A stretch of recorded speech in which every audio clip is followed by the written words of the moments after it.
मेरी आवाज आप लोगों तक आ रही है? कल हमने लास्ट टाइम जो डिस्कशन की वो ये थी कि अगर कोई दो वेरिएबल्स आपस में रिलेट कर रहे हो, पॉजिटिव रिलेशन हो, डायरेक्ट हो या इनडायरेक्ट हो, उस रिलेशनशिप को with the help of a mathematical expression कैसे लिखना है। मैथ में भी पढ़ रहे हैं, जो इक्वेशन होती है, equation is a relation between two variables. This is also an equation.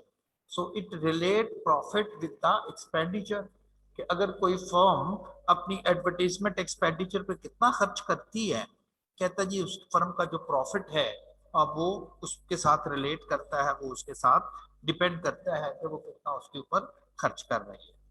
अब क्या रिलेशन था? इसके लिए हमारे पास एक डेटा सेट अवेलेबल था और ये कहा गया कि इस डेटा सेट को जरा रीड कर दे, पढ़ ले और फिर बताएं इक्वेशन की फॉर्म में कि इनका क्या रिलेशन है। एक तो वे था ग्राफ। ग्राफ में हम कह सकते हैं कि जो ग्राफ में पॉइंट हैं वो अप्रोक्सीमेटली ये बता रहे हैं कि as advertisement cost increases the profit will also increase. क्यों? पॉइंट अपवर्ड पैटर्न है। ये अगर y है उसका तो ये x है, अगर इसका y बढ़ गया है उसका x भी ज्यादा है, तो हर पॉइंट के साथ यही हो रहा है। ठीक है ना? तो देन कह सकते हैं कि if x increases the y will also increase। अब क्वेश्चन ये, इसको मैथमेटिक्स में कैसे लिखना है? तो पूछा गया ये कौन सी शेप है, क्या ये लाइन है? अगर तो पॉइंट ऐसे होते हैं फिर तो ये लाइन है, फिर तो कोई कंफ्यूजन नहीं। लेकिन पॉइंट एग्जैक्टली एक स्ट्रेट लाइन में नहीं पड़े हुए, जरा एक जैसे एक कर्व फॉर्म में ऐसे करके पॉइंट्स पड़े हुए, कर्व फॉर्म। इसका भी मैथमेटिक्स है, ये नहीं कि पॉलिनोमियल कर्व बोलते हैं, लेकिन इसका मैथमेटिक्स बड़ा कॉम्प्लेक्स है। उन्हें कहना आप ऐसा करें, थोड़ा बहुत एरर ही आ जाएगा, कोई बात नहीं। तो सिंपलेस्ट क्या है? तो फिर हम कहेंगे सिंपलेस्ट ये पॉइंट जो है वो एक लाइन की मदद से रिप्रेजेंट किए जा सकते हैं। लेकिन मसला ये है लाइन कौन सी? ये लाइन तो फिर ऐसी होनी चाहिए जिसके ऊपर बेस्ट फिट हो। ये वाली लाइन ठीक रहेगी, ये ठीक रहेगी, ये ठीक रहेगी। तो हम कहेंगे नहीं, हम वो लाइन को प्रेफरेंस देंगे जिसका वर्टिकल डिस्टेंस, ये है vertical distance of a point from a line, जिसे एरर का नाम दिया हुआ, वो काम आएगा।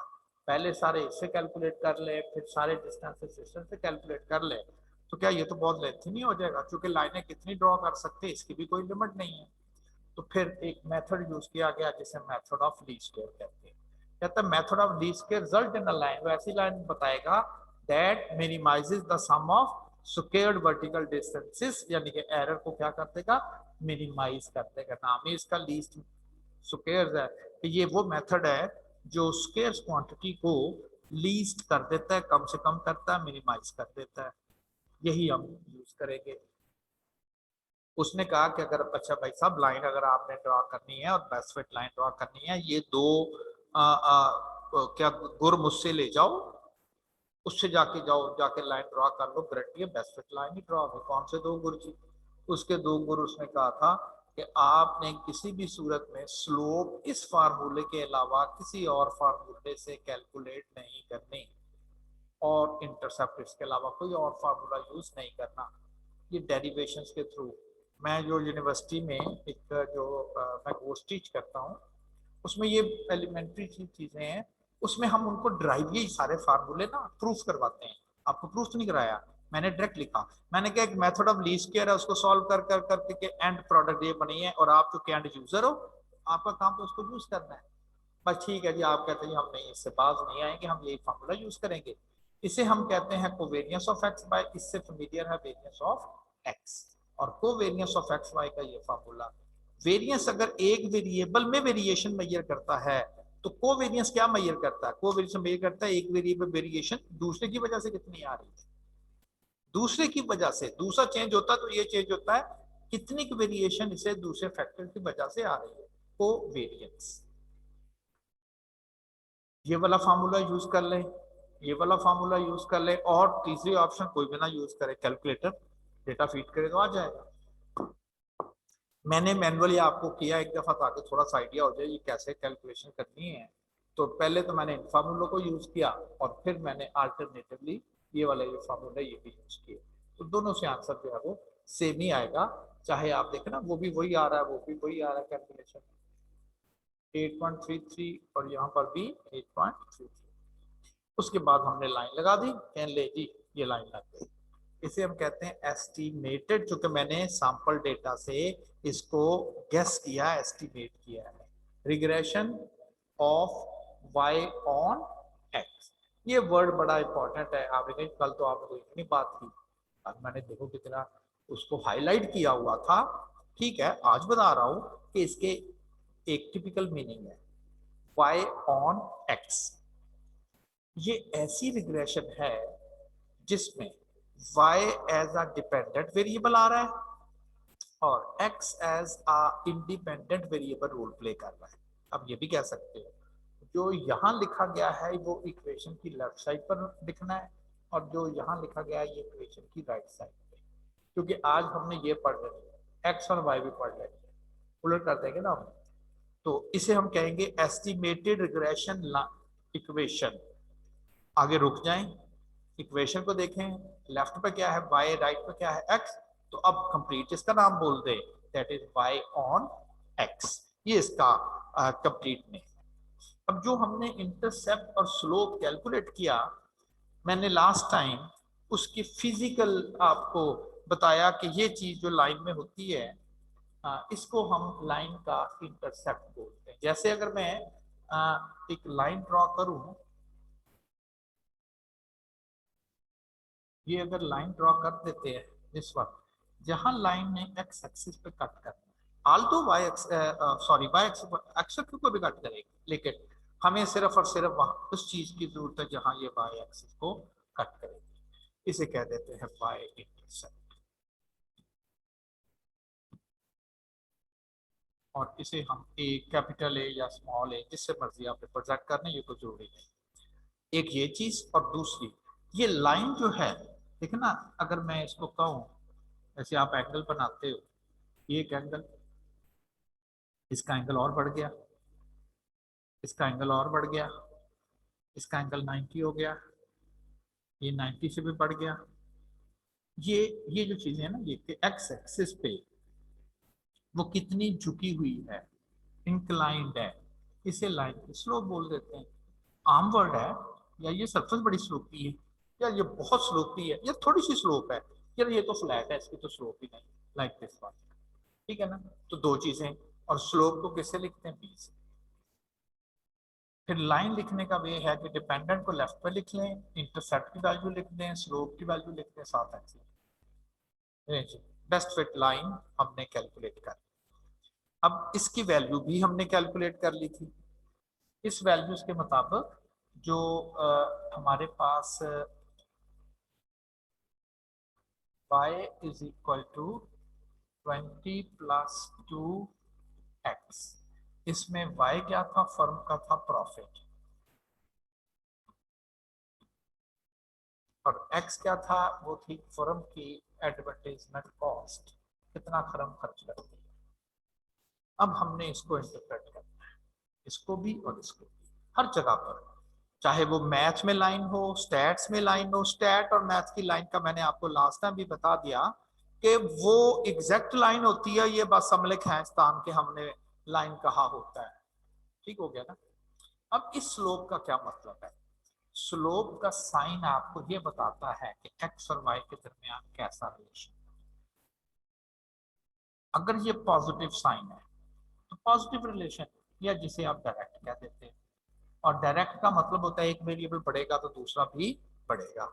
और अगर इसका साइन नेगेटिव आ जाता है तो नेगेटिव रिलेशन, और इसको आप इनडायरेक्ट कहते हैं।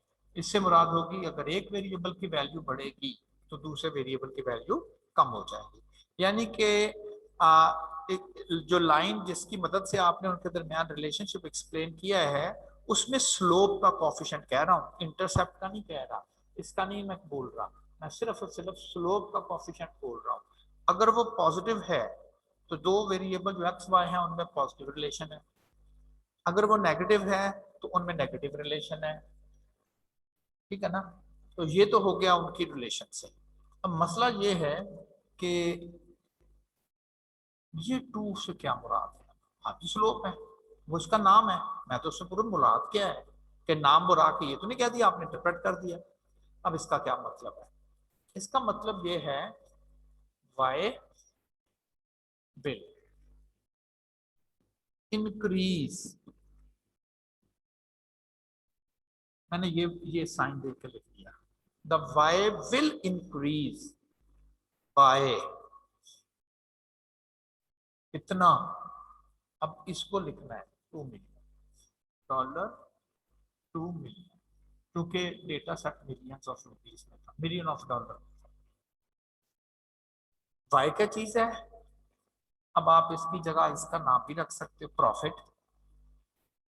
तो इस डेटा के रिलेशन के मुताबिक profit will increase bye $2 million। क्यों जी? एडवर्टाइजमेंट कॉस्ट बढ़ रही है with $1 million increase in advertisement cost। अगर एडवर्टाइजमेंट कॉस्ट $1 million बढ़ा दे, आगे से ज्यादा कर दे, कहते प्रॉफिट कर रहे वो भी बढ़ जाएगा। How much? इस डेटा के मुताबिक $2 million on the average, on the average. इसका क्या मतलब है? इसका मतलब ये है कि ये नहीं है कि फर्म कह जी मैंने $2 million sorry $1 million advertisement cost बढ़ाई, प्रॉफिट बढ़ा, लेकिन वो तो 1.7 मिलियन बढ़ा, आप तो कह रहे थे 2 मिलियन। मैं कहूँगा दूसरी दफा, हाँ दूसरी दफा जब 1 मिलियन बढ़ाई थी तो उस वक्त पता नहीं क्या हुआ, कोई और फैक्टर आ गया, कोई नई फैक्ट्री बंद होगी तो हमारा प्रॉफिट 2.3 मिलियन बढ़ा। फिर तीसरे साल अगर मैं 1 मिलियन पर 1.7 मिलियन बढ़ा। ये मैं एवरेज की बात कर रहा हूँ। ये नहीं रहेंगे हाँ कि बिल्कुल एक तरह 100% यही होना है। It is round about, this is average. तो मैंने स्लोप को इंटरप्रेट कर दिया। अब हम इसकी इंटरप्रिटेशन पढ़ते हैं कि इसकी इंटरप्रिटेशन क्या है। कहता है द वैल्यू ऑफ बी, जिसका आंसर है 2, इंडिकेट्स दैट क्या, एवरेज प्रॉफिट, बताया ना ये एवरेज होती है, average profit is expected to increase. ये वर्ड आपने इसको देख के लिखना है, इंक्रीज। अगर नेगेटिव होता है डिक्रीज लिख देना था। बाय 2 मिलियन, ये वर्ड इसको देख के लिखना है। कब ये होगा? प्रॉफिट में $2 मिलियन का इंक्रीज कब आएगा? With $1 million increase in expenditure. ये पर यूनिट इंक्रीज होती है कि एक्स का 1 यूनिट बढ़ाने से वाई में क्या इंपैक्ट आया। स्लोप देख लें, पॉजिटिव है तो इंक्रीज आई है, नेगेटिव है तो डिक्रीज आई है। कितनी? स्लोप का मैग्नीट्यूड देख लें। 2 है तो 2 मिलियन क्यों साथ लगा जी? डेटा देख लें, डेटा की यूनिट पढ़ लें, क्या लिखा हुआ है मिलियन डॉलर्स में। तो होप सो कि आपको स्लोप की इंटरप्रिटेशन क्लियर हो गई। स्लोप का जो मैग्नीट्यूड होता है वो ये बताता है कि जो लेफ्ट पर वेरिएबल है उसमें कितनी इंक्रीज आएगी, जो राइट पर वेरिएबल है उसका 1 यूनिट इंक्रीज करने से। This is slope, this is the value of the slope of the data. अब उसका क्या मतलब है इस 20 का, जिसको इंटरसेप्ट कहते हैं? अब देखिएगा, इंटरसेप्ट इसी को कहते हैं। क्या मैं कह सकता हूं ये वो वाली वैल्यू है वाई की वेयर एक्स क्या है? 0। नहीं होता ना एक्स 0। वैसे भी अगर एक्सपेंडेड की जगह आप 0 रखेंगे तो सिर्फ 20 नहीं रह जाएगा, प्रॉफिट 20 रह जाएगा। अब इसको इंटरप्रेट कैसे करना है? आप कह सकते हो कि जो फर्म होगी उसका जो प्रॉफिट होगा वो एवरेज प्रॉफिट जो होगा वो 20 मिलियन का होगा। तब कहता अगर वो एक्सपेंडिचर 0 करे, मतलब अगर वो फर्म, देखे ना यहाँ पर, अब अभी जो आपको इंडिकेट किया था यहाँ पर, तो यहाँ पर एक्स क्या चीज है?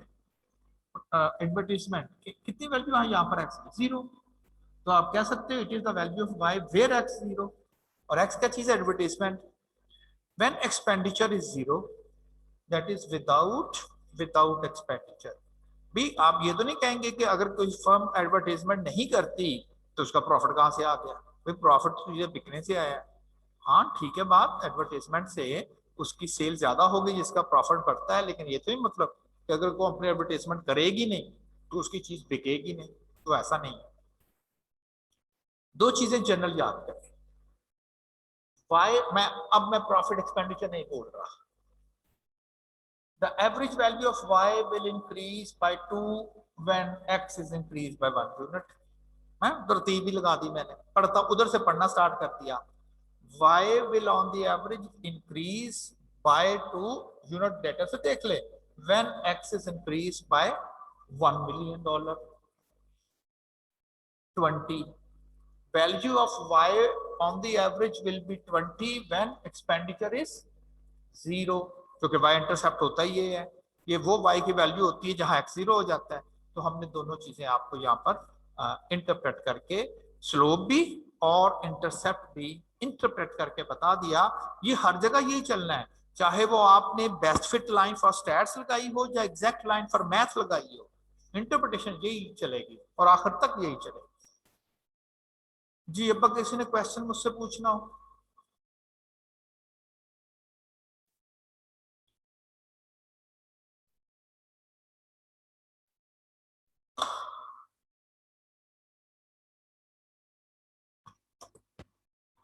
जी सर ए की वैल्यू 0 या हो सकती है?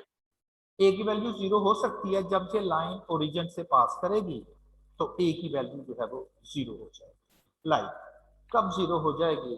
फर्ज करें मैं ऐसी ही एक लाइन लगा देता हूं और आपको ये कहता हूं कि अभी मैं इसको लिख देता हूं कि कहां पर ऐसी सिचुएशन आएगी जहां ये 0 हो जाएगा। लाइक ये एक इक्वेशन लिखी हुई मैंने, फर्ज करेंगे लिखा होगा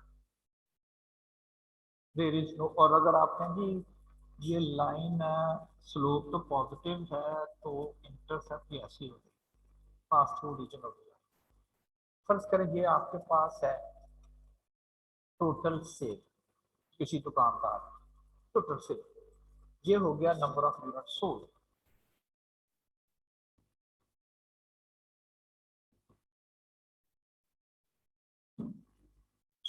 Total sale of the shopkeeper will increase by 20 rupees if we sold one more unit. एक यूनिट सेल में इंक्रीज करेगा, एक यूनिट ज्यादा बिकेगा तो 20 रुपए का उसकी टोटल सेल में इजाफा हो जाएगा। यानी एक यूनिट 20 का आता था, जैसे ही एक यूनिट मेरा सेल बढ़ी वो उतनी रहेगी। आप कहते कितनी बढ़ी?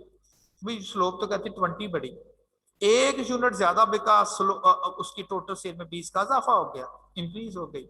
ओके, अब यहां पर फर्ज करें मैं इंटरसेप्ट लिख देता हूं 0।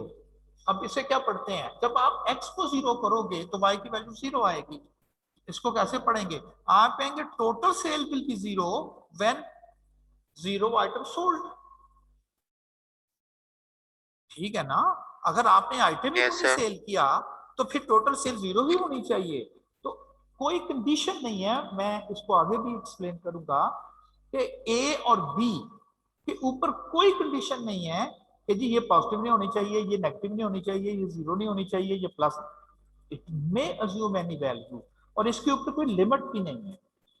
यानी कि आप कहें कि जो ए है इसकी कोई भी वैल्यू हो सकती है, दैट एनी वे। जब लखा एनी कहना तो फिर क्या करें, आप कहेंगे चलें फिर प्लस इंफिनिटी और माइनस इंफिनिटी के दरमियान में कर देते हैं, ठीक है ये भी यही है, कोई इनकी स्पेसिफिक नहीं है। Negative may be positive, may be 0, may be 1, may be both, एक नेगेटिव दूसरा पॉजिटिव, तो कोई इनका आपस का ताल्लुक नहीं है। तो न्यूमेरिकली इनका आपस का कैलकुलेशन वाइज कोई ताल्लुक नहीं है, ये पॉजिटिव आएगी तो इसने पॉजिटिव ही होना है, तो ऐसा सच नहीं है। इंटरप्रिटेशन मैंने आपको एक्सप्लेन कर दिया। Okay sir, thank you sir. जी और तो नहीं किसी का क्वेश्चन? एक्चुअली दो चीजें आती है ना एग्जाम में, एक तो एग्जामिनर आपको कह सकता है find the best fit line, data दे देता है या कुछ इंफॉर्मेशन दे देता है, वो तो चले बात गई। कभी वो इक्वेशन लिख के ना ऐसे करके आपसे ना वो इंटरप्रिटेशन पूछता है, in this in the above equation the meaning of slope is, ऐसे करके तो हमें पता है जी it is the average change in profit due to the 1 unit change in the expenditure. और इंटरसेप्ट की क्या इंटरप्रिटेशन है? It is the average value of Y या प्रॉफिट व्हेन एक्सपेंडिचर इज 0। अगर मैं आपको कहता हूं कि 1 इंच रेनफॉल अगर ज्यादा हो जाए तो नेगेटिव रिलेशन होता है टेम्परेचर के साथ और टेम्परेचर विल डाउन। सही है ना? आजकल गर्मी है, अगर बारिश थोड़ी सी होती है तो टेम्परेचर थोड़ा डाउन जाता है, देन अगर और बड़ी फिर और डाउन जाएगा।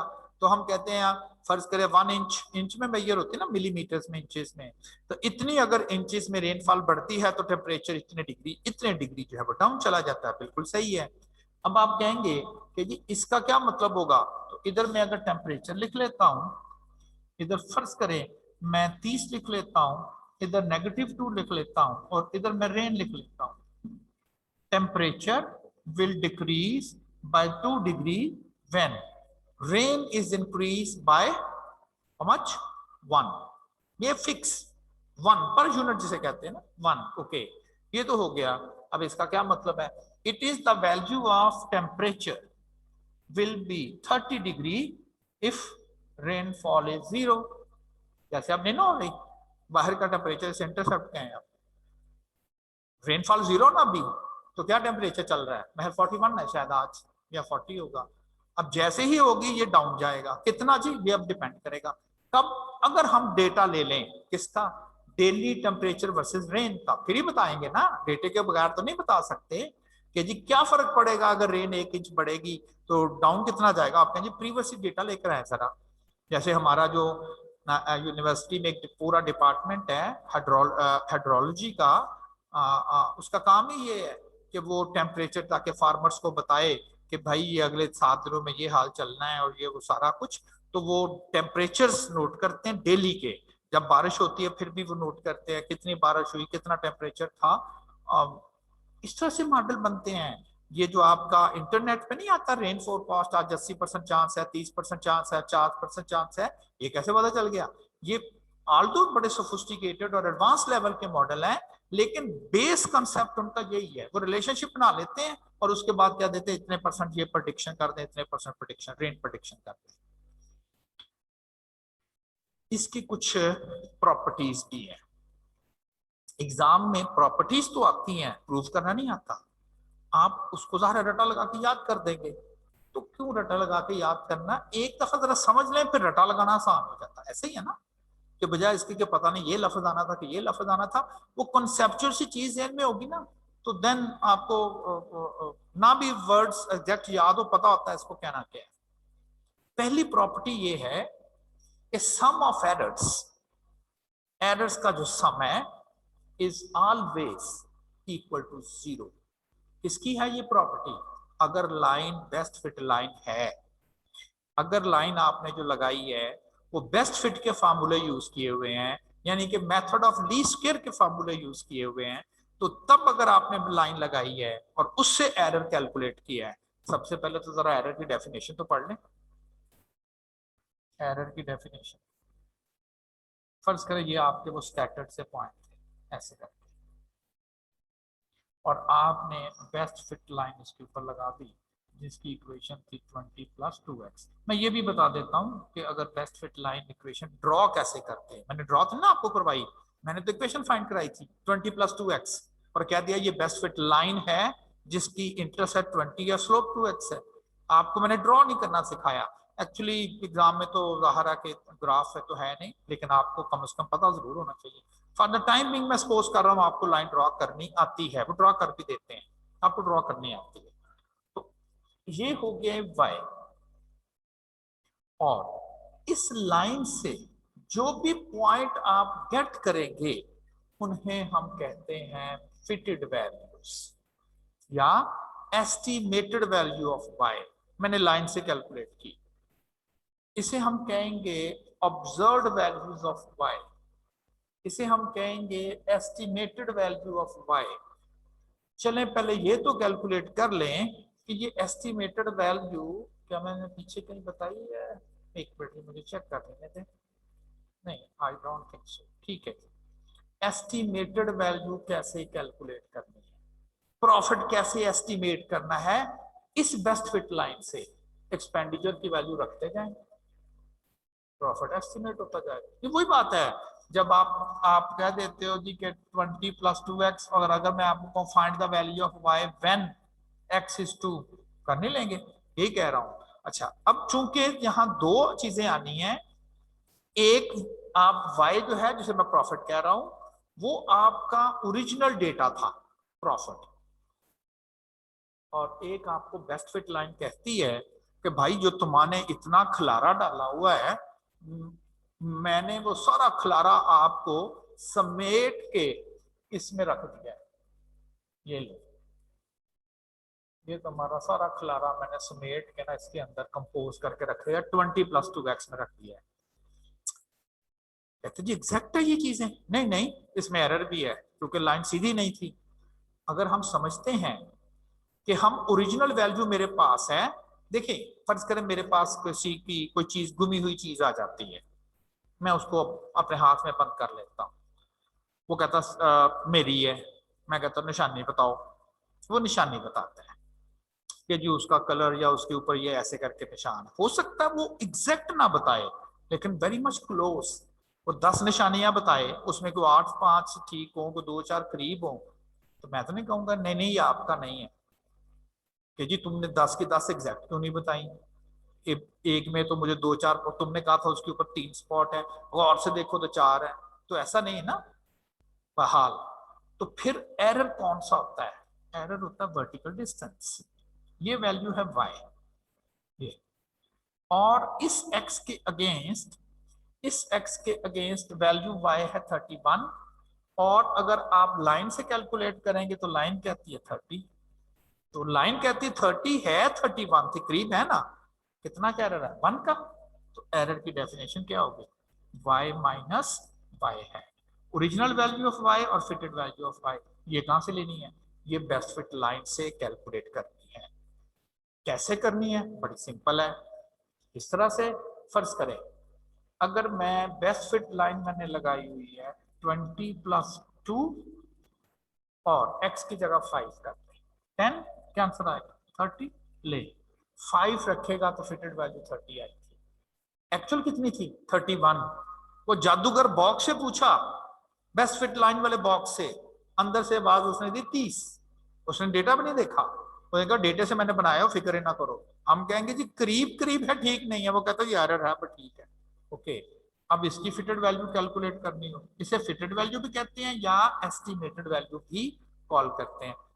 42 हमने देखा, एक्चुअल 40, उसने कहा 42, हमने कहा करीब ही है। इस तरह से आप x की वैल्यू बेस्ट फिट लाइन में रखते जाओगे और y वैल्यू वहां से गेट करते जाओगे, x की वैल्यू पुट करते जाओगे और y वैल्यू वहां से जो है वो आप कैलकुलेट करते जाए। अच्छा, ये जो फिटेड वैल्यूज हैं ये भी कैलकुलेटर से भी आ जाते हैं, आपकी थोड़ी सी एक्सरसाइज बच जाए क्योंकि ये बड़ी कॉमन सी है।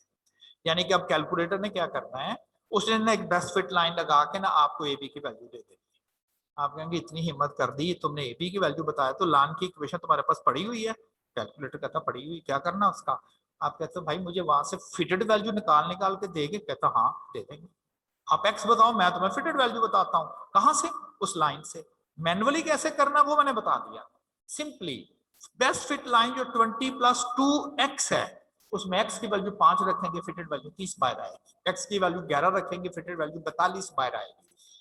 ये काम आप कैलकुलेटर से भी डायरेक्टली करवा सकते हैं।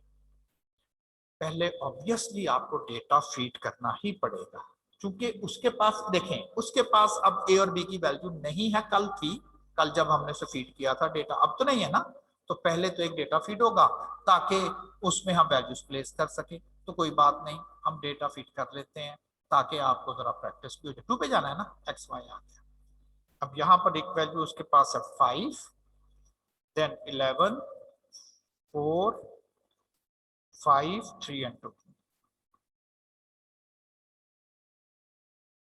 और जो y वैल्यूज है वो आ रही है 31, 40, 30, 34, 25, 20,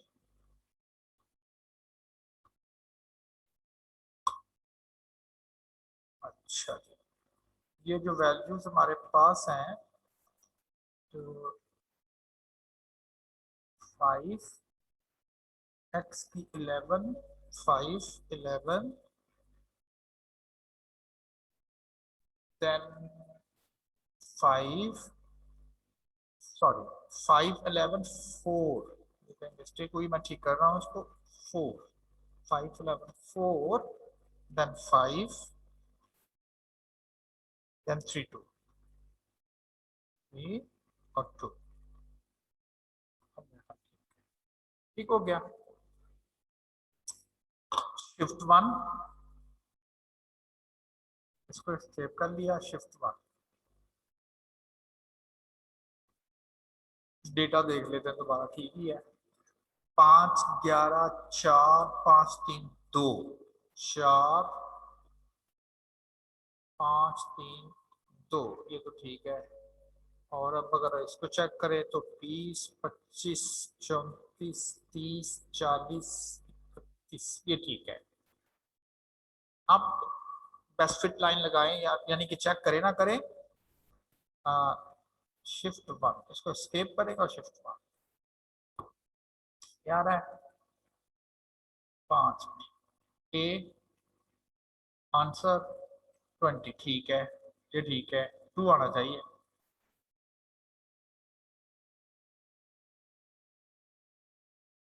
ठीक है, कंफर्म हो गया कि 20 + 2x। अच्छा, अब जरा हमने उससे क्या पूछना है, फिटेड वैल्यूज, एस्टिमेटेड वैल्यूज, जिसका नाम हमने y हैट रखा, मैंने y से डिफरेंट किया हुआ है ताकि पता चले ये बेस्ट फिट लाइन से ली है, ये ओरिजिनल थी, और इनका गैप क्या है, एरर है।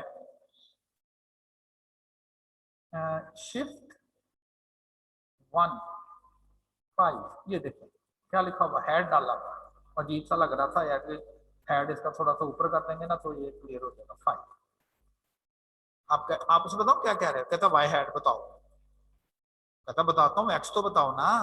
हाँ, एक्स हमें बताना है, क्या बताना, 5। और यहाँ पर स्टूडेंट गलती करते हैं, आपने जो एक्स लिखना है यानी कि कैलकुलेटर पे आपने ऐसे लिखना है, when when X is 5 then what will be Y hat, ऐसे लिखना है। 5 वाई हैड लिखना है, यानी कि पहले एक्स लिखना है बाद में वाई हैड लिखना है।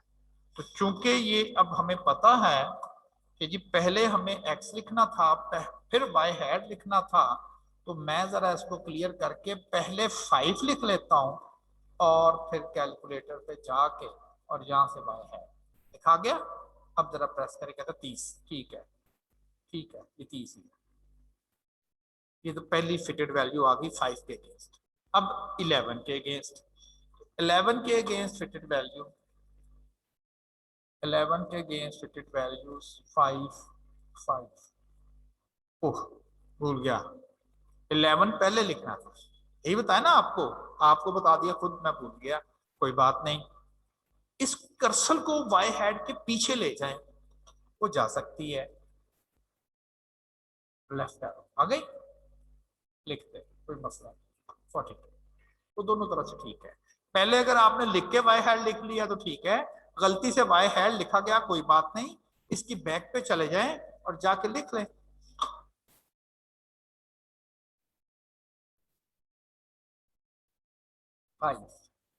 अगर 4 के अगेंस्ट कैलकुलेट करूं, 4 के अगेंस्ट, सिंटैक्स एरर क्यों आ रहा है, ये मुझे पहले लिख दिया आपने, ठीक है पहले लिख दिया इसीलिए बाद में लिखा है, पीछे कर्सर लगाए 4 लिखें और अब करें, अब ठीक है 28। I know, I am sure कि अब आप फिटेड वैल्यू की कैलकुलेट, जितनी एक्स वैल्यूज उतनी ही हर एक्स के रख रख के 6 एक्स वैल्यू 6 फिटेड वैल्यू, इन दोनों का गैप कितना होगा, ये वही गैप होगा जो पॉइंट्स लाइन के बेस्ट फिट लाइन के ऊपर नीचे हैं, वही तो एरर है, याद है ना, उसी को एरर कहा था। तो आपको एरर भी कैलकुलेट करना आ गया, कैसे, वाई हैड कैलकुलेट करें और फिर वाई हैड कैलकुलेट करके और वहां से आप उसकी फिटेड वैल्यू कैलकुलेट कर लें, इन दोनों का जो डिफरेंस होगा वो एरर कहलाएगा 1। इसका मतलब ये वो गैप है, ये पॉइंट था, ये लाइन है, यहाँ ये y था, ये y हैड था, और ये जो गैप है ये 1 है, इधर एरर -2, इधर 2, इधर 4, इधर -1, इधर 4। आप कहेंगे कुछ एरर पॉजिटिव कुछ error negative. y minus Y hat है, अगर y बड़ा हो जाएगा y हैड से यानी कि लाइन के ऊपर पॉइंट चला जाएगा तो एरर पॉजिटिव हो जाएगा।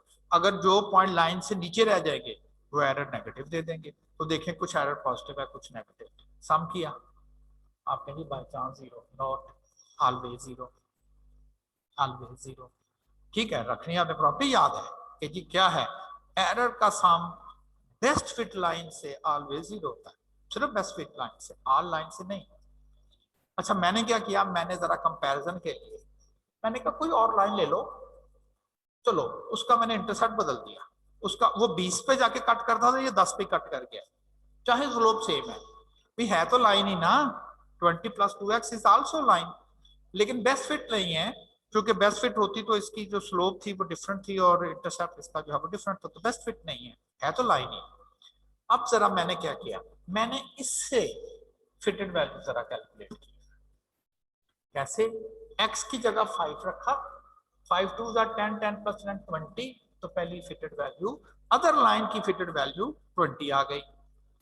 फिर मैंने यहां पर 11 रखा, 2 की जगह पर 22 प्लस 10 32, फिटेड वैल्यू 32 आ गई। और फिर जब ये फिटेड वैल्यूज आ गई अदर लाइन से, वो लाइन मैंने कैसे ली, मैंने कहते ना कुछ भी कर दें, कोई एक चीज चेंज कर दे, आप कहें ये है तो लाइन ही ना, बिल्कुल ये लाइन ही है, लेकिन इसका इंटरसेप्ट 20 था, यानी कि वो ऐसे करके थी लाइन 20 के साथ थी, ये जरा ऐसे, ये बेस्ट फिट थी, ये अदर लाइन है तो दोनों लाइन है। इससे एरर कैलकुलेट कर लिया, 31 और 20 का डिफरेंस 11 है, 40 और 32 का डिफरेंस 8 है, 30 और 18 का डिफरेंस, और ये सारे इनका एरर सम किया 60, बेस्ट फिट लाइन का किया था 0। तो मैंने ये तो नहीं कहा कि हर वक्त एरर का सम 0 ही होगा, मैंने कहा अगर वो बेस्ट फिट लाइन है तब एरर का सम 0 होगा, और ये उसका प्रूफ आ गया।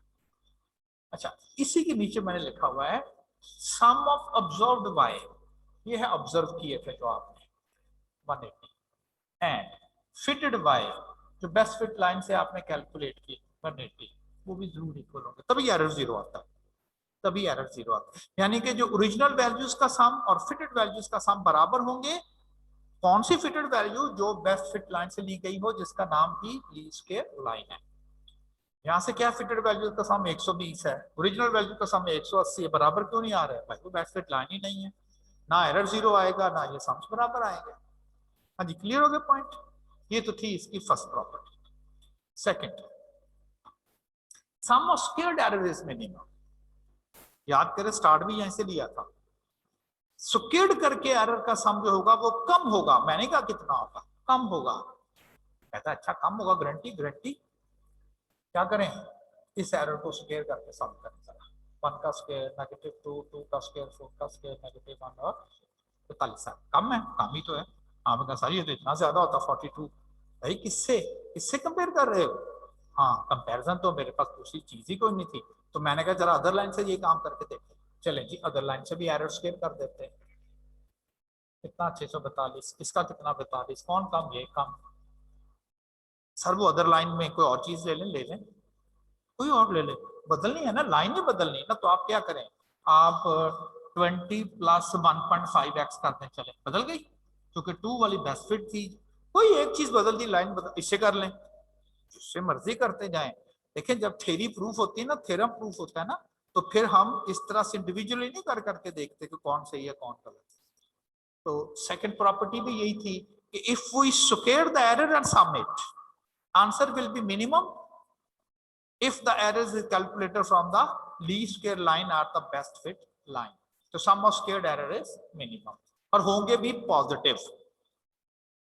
स्क्वायर्ड क्वांटिटी नेगेटिव नहीं हो सकती ना, ये तो नेगेटिव हैं, ये चीजें एरर इंडिविजुअली तो नेगेटिव हैं, इंडिविजुअली देखें नेगेटिव है ये, लेकिन कभी भी ये स्क्वायर होके तो नहीं नेगेटिव रहेंगे ना, तो ये हमेशा पॉजिटिव ही होगा, और अगर लीस्ट स्क्वायर लाइन से है तो कम ही होगा किसी भी और लाइन से ले।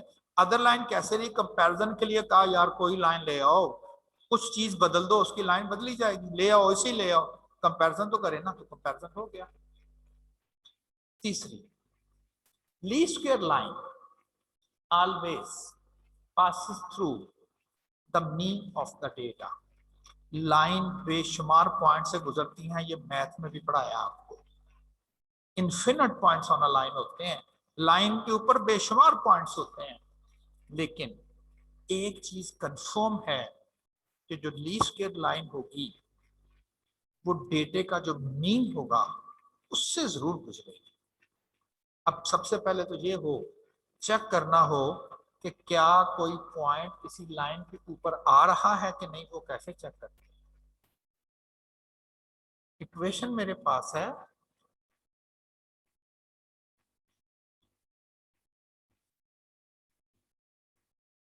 इसके ऊपर बहुत सारे पॉइंट्स होंगे, मैंने देखना है कि कोई पॉइंट इसके ऊपर आ रहा है कि नहीं। हाँ जी, कौन सा चेक करें? मुझे ऐसे ही किसी ने एक क्या दिया कि ये जरा चेक करके बताएं कि ये पॉइंट है जिसकी एक्स वैल्यू, ऐसे लिखते हैं ना, ये एक्स वैल्यू होगी ये पाई, कहते ये जरा चेक करके बताएं ये लाइन के ऊपर है कि नहीं है। आप समझेंगे हमने ग्राफ ड्रॉ करना है, फिर देखना 6 और 30 कहाँ आता है। नहीं, ग्राफ नहीं ड्रॉ करना, हमने मैथमेटिकली चेक करना है। कैसे? आप क्या करें, जहां एक्स आता वहां 6 रखते, जहां वाई आता वहां 30 रखते।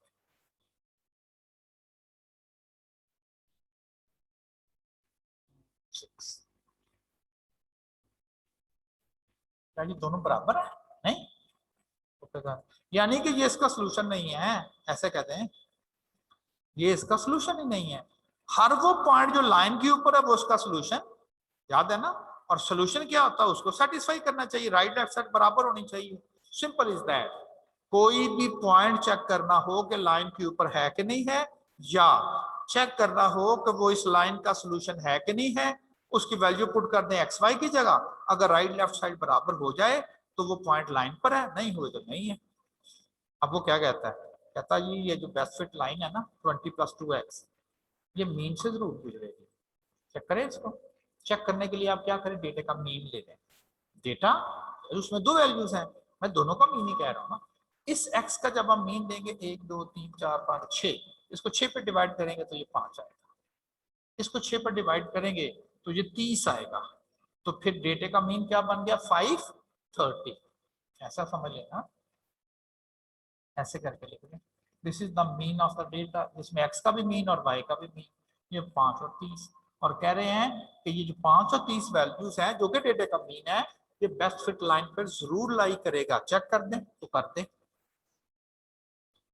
20+2x, जहां y था वहां 30 रख दिया, जहां x था वहां 5 रख दिया, उधर भी 30 उधर भी 30, तो कन्फर्म हो गया।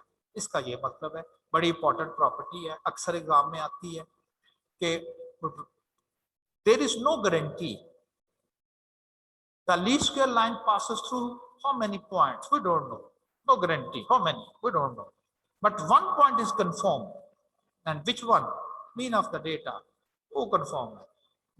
लाइनें पता नहीं किधर से वारा गर्दी आ रही हैं, जो डेटा का मीन है ना उस पर टिक टिकी लगा के खड़े हो जाओ, ये गारंटी है उसने उधर से गुजरना पकड़ लेना, ये गारंटी है कि उसने मीन से गुजरना।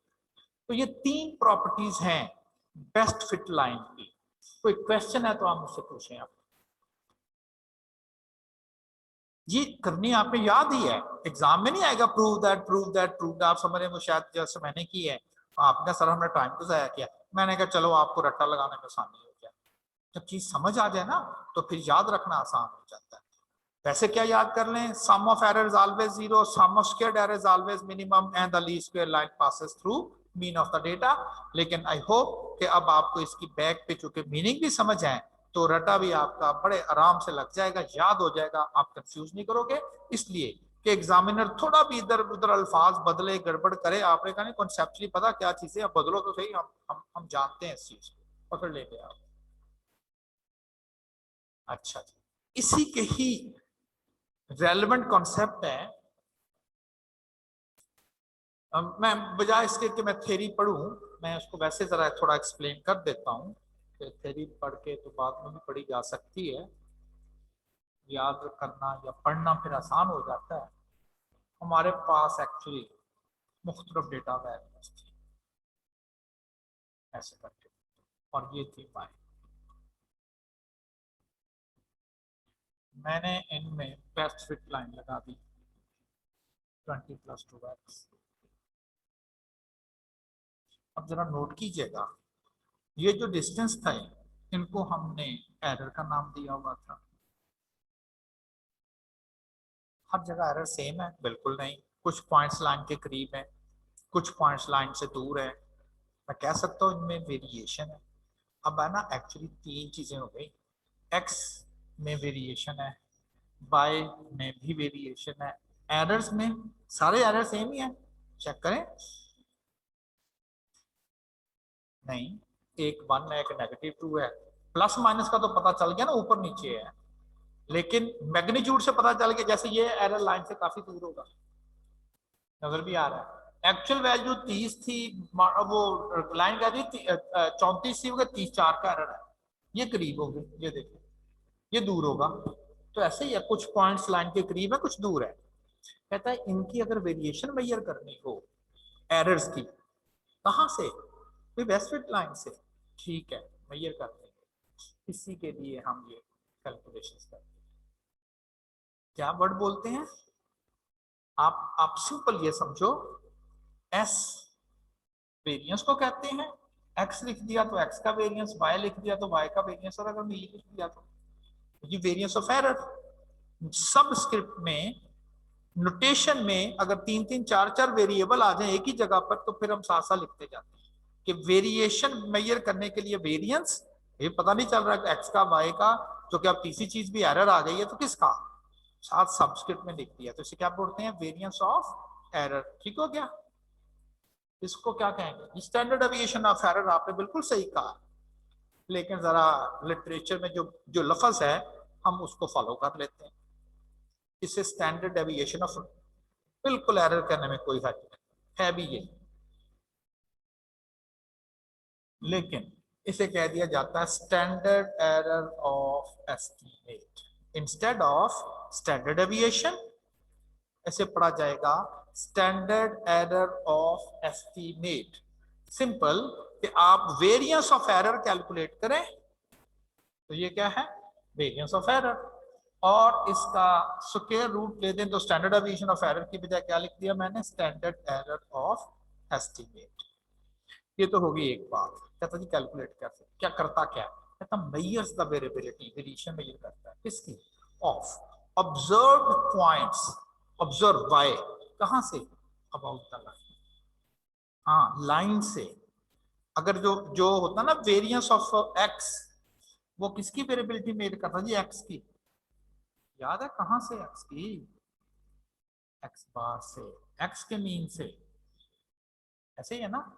ये जो ये वाली चीज है, ये क्या करेगी? ये एरर नहीं लिखा हुआ मैंने, y - y है, ये एरर नहीं लिखा हुआ।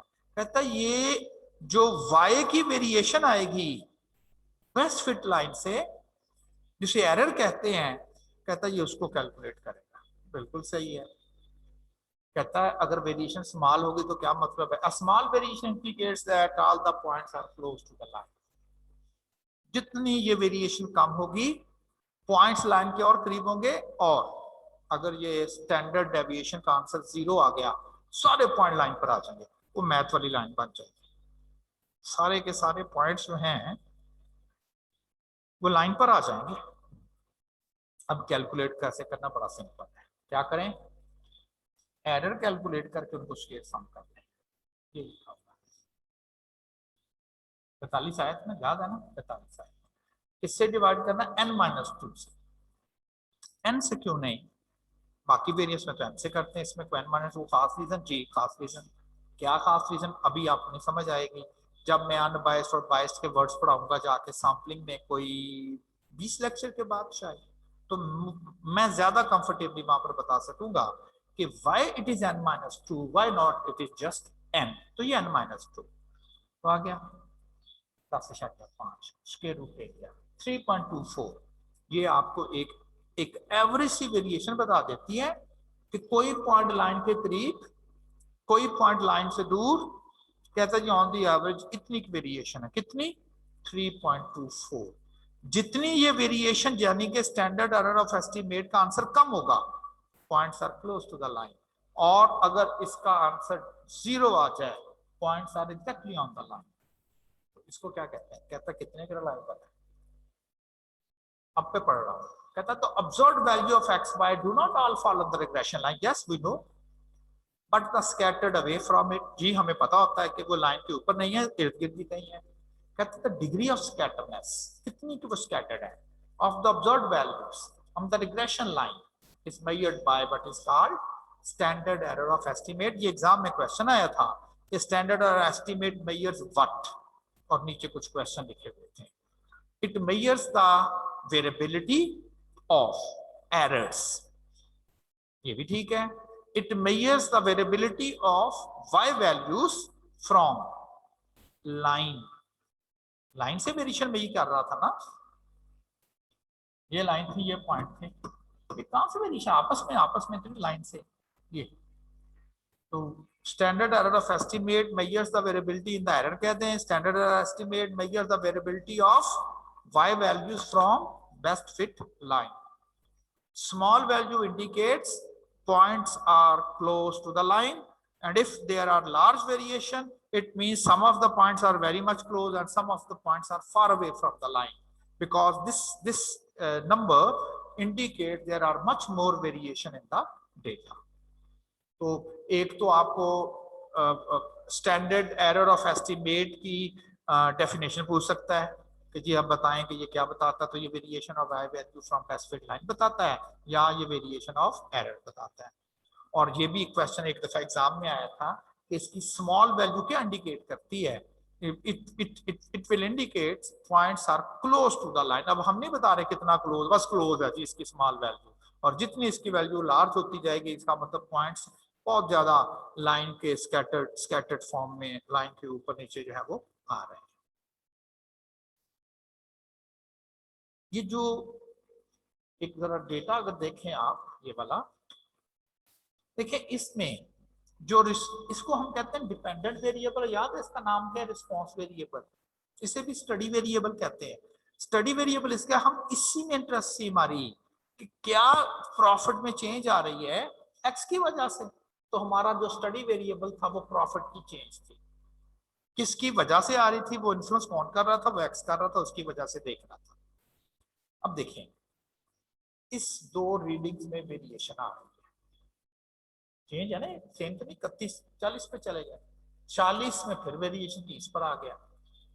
अगर मैं आपको ये पूछूं कि इस वेरिएशन आने की रीजन क्या है, प्रॉफिट सेम क्यों नहीं रह रहा, आप कहें जी बड़ा क्लियर है, एडवर्टीजमेंट इसको इम्पैक्ट कर रही है। इधर देखें एडवर्टीजमेंट नहीं बदल रही फर्म, तो प्रॉफिट में तो चेंज आनी ही आनी है। यस, ये इसी वजह से क्या change in y is due to change in x है, x की वजह से y में चेंज आ रही है। ठीक है, बता दिया आपने। और मैं पूछ रहा हूं क्या x की वजह से ही आ रही है? आपने जी जी x की वजह से आ रही है। तो फिर इसकी क्या रीजन है अगर x ही सारा कुछ है? पहले एक दफा 31 मिलियन एडवर्टीजमेंट, उधर भी 5 मिलियन थी, 3-4 साल के बाद 5 मिलियन, लेकिन इस दफा 34 मिलियन। अब ये वेरिएशन क्यों आ रही है? अगर ये एक्स की वजह से ही है तो फिर इसे 31 ही रहना चाहिए। एक्स बदलेगा तो बदलना चाहिए, इस दफा तो वैसे भी बदल गया। इसकी क्या रीजन है? अब ये क्यों बदला है? अब ये बदला है अदर फैक्टर भी तो याद है। एक इक्वेशन देखे मैंने कैसे लिखी थी, मैंने कहा था कि जो y है वो इन्फ्लुएंस होगा मेनली x की वजह से, प्लस लात नहीं लिखता था। और हम सिर्फ यही कही जा रहे हैं x की वजह से y में आ रहा है, इसकी वजह से नहीं कहना। यस, अदर फैक्टर भी इन्फ्लुएंस। अब इस अदर फैक्टर में क्या क्या आ सकता है? अगर इसकी बात करें, एडवर्टीजमेंट कॉस्ट तो एक फैक्टर है ही है। मैं कहता हूं आप एडवर्टीजमेंट करते जाएं, आपकी प्रॉफिट कम हो जाता है, इसलिए कि आपके कंपटीशन में जो कंपनी आ गई है उसने आपसे बेटर प्राइसेस दे दी हैं, लोग आपकी कंपनी छोड़ के उसकी प्रोडक्ट खरीद रहे हैं। ठीक है ना, उसने आपको अपॉर्चुनिटी, जैसे ये मोबाइल कंपनियां वाले हैं, चल रहा होता है वो, इसीलिए जो पैकेज निकालते हैं वो इनके जो कंपटीटर्स होते हैं वो कहते हैं अच्छा सारे मोबाइल वाले चले गए, तुम ऐसा करो कॉल रेट ये कर दो, पैकेज अनाउंस कर दो, फलां कर दो, वो 100 रेट शिफ्ट हो जाते हैं। बैंकों वाले भी यही करते हैं, जब उनके कस्टमर जाते हैं उधर वो कहते हैं हमारे ये फैसिलिटी इंटरेस्ट फ्री कर दें। पहले मुझे याद है कि आपके ये जो मोबाइल है मोबाइल जो आप करते हो, इसमें करने वाले को तो पैसे पे करने करने वो अब भी पे करने, सुनने वाले को भी पड़ते थे, दोनों को, करने वाले को भी सुनने वालों को भी पैसे पड़ते थे। खैर इतने लोगों के पास मोबाइल थे ही नहीं ना उस वक्त, तो इस वक्त ये भी पढ़ते थे और मुख्तलिफ किस्म के। तो अब तो करते करते आ गए जी फ्री, और फिर कितने कितने मिनट करने वाले को भी फ्री कर दिया ना। ये तो बातें कर रहे हैं ना कि अदर फैक्टर्स भी इन्फ्लुएंस कर रहे होते हैं, और ये रीजन अदर फैक्टर ही है।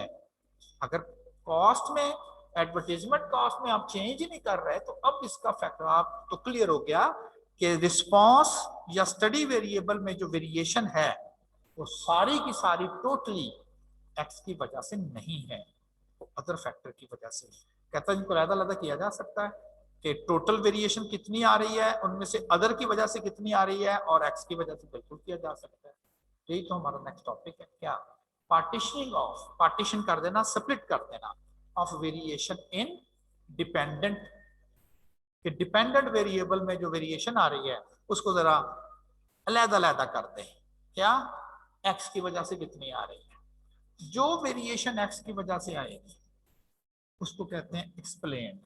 क्यों बताने दिया था मैंने। अच्छा कहता यार क्यों आ रही है, बता तो रहा हूँ एक्स की वजह से आ रही है, एक्सप्लेन कर तो रहा हूँ। अच्छा ठीक हो गया, एक्सप्लेन। और जो वेरिएशन अदर फैक्टर की वजह से आए, अननोन फैक्टर, उसे क्या कहूँ, फिर अनएक्सप्लेन कह दें। तो दो मेन सेगमेंट हो गए। Total variation of Y split into two portion, one is explained, we can explain it, this is the reason, what is the other way, we don't know, there are so many वगैरह वगैरह, ये वगैरह वगैरह समझ लें, ये इसकी वजह से। अच्छा सारा नहीं नहीं और भी है, और कौन है पता नहीं यार कौन है, बस हैं वगैरह वगैरह लिख दे। तो अब हमने इनको कैसे पार्टीशन कैसे करना, अलग अलग वे। सबसे पहला काम तो आपने करना टोटल वेरिएशन डेटा की कैलकुलेट करनी है। डिपेंडेंट वेरिएबल की टोटल वेरिएशन कैसे कैलकुलेट करनी है, एन नंबर ऑफ वैल्यूज को वाई के वेरिएंस से ज़रब दे दें। वेरिएंस हमें कैलकुलेट करना आता है, फीड करके भी ले सकते हैं, वाई का एक्स का नहीं, क्योंकि वाई की ही बात हो रही है, स्टडी वेरिएबल हमारा वाई है, वाई में वेरिएशन जो आ रही है वो स्प्लिट करने लगा हूं। कहता जी 242 कुछ एक नंबर समझ लें, टोटल वेरिएशन जो वाई में आ रही है वो 242 आ रही है।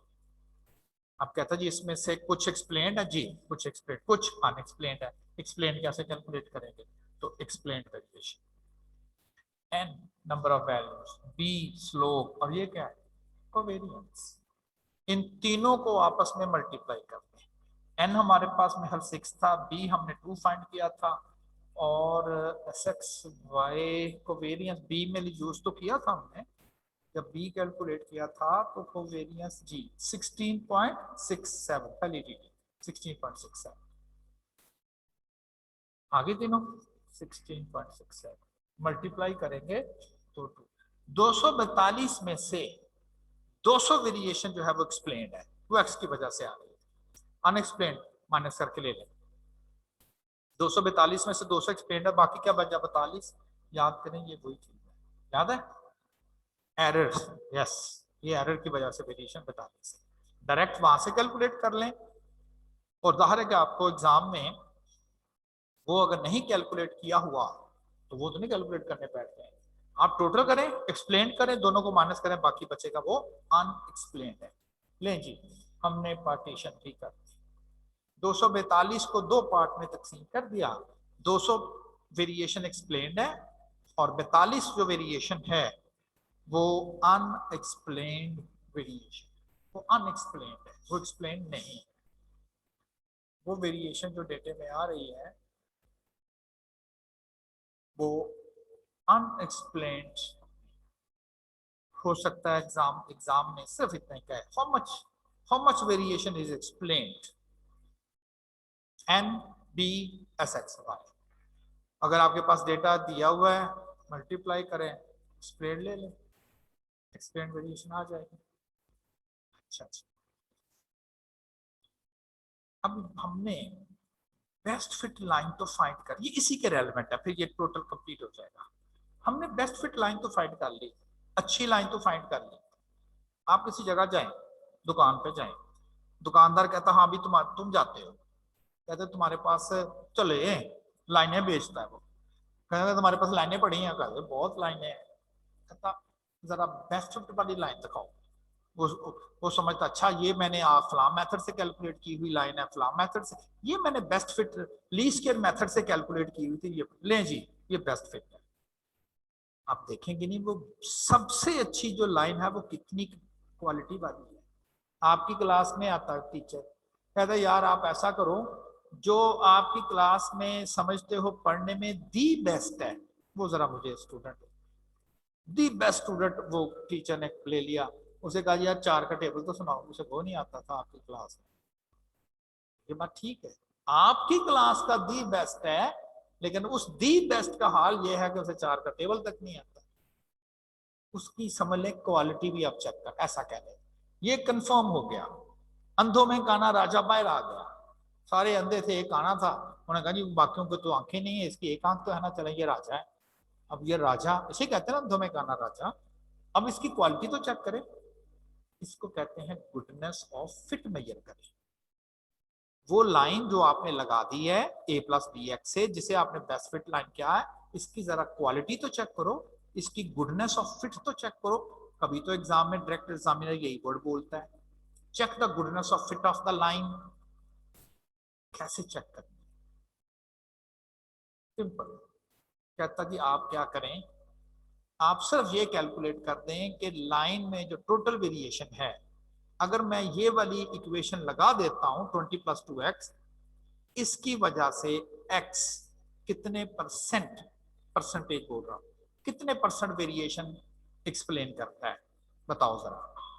अगर वो ज्यादा करे तो ये लाइन बहुत अच्छी, अगर वो इतनी ज्यादा नहीं कर रहा तो ये लाइन की कोई क्वालिटी कोई इतनी बेहतर नहीं है।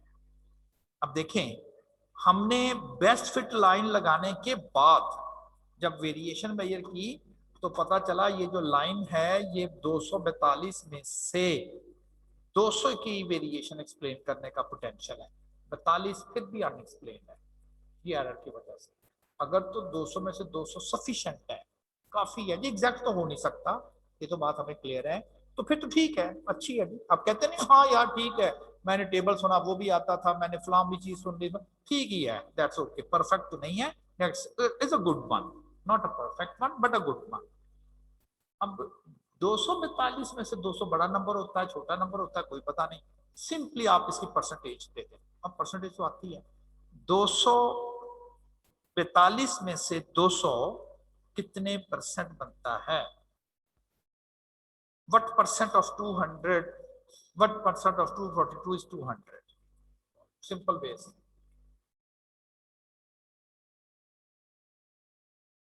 परसेंटेज फॉर्म में पता चलता है, परसेंटेज फॉर्म में।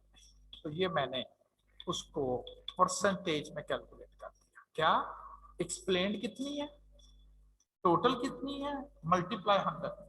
ये मॉडल इतना पोटेंशियल वाला है कि 83% जो वेरिएशन y में आती है वो आपको बता रहा है वो x की वजह से आती है, बाकी 17% वो अदर फैक्टर की वजह से आती है।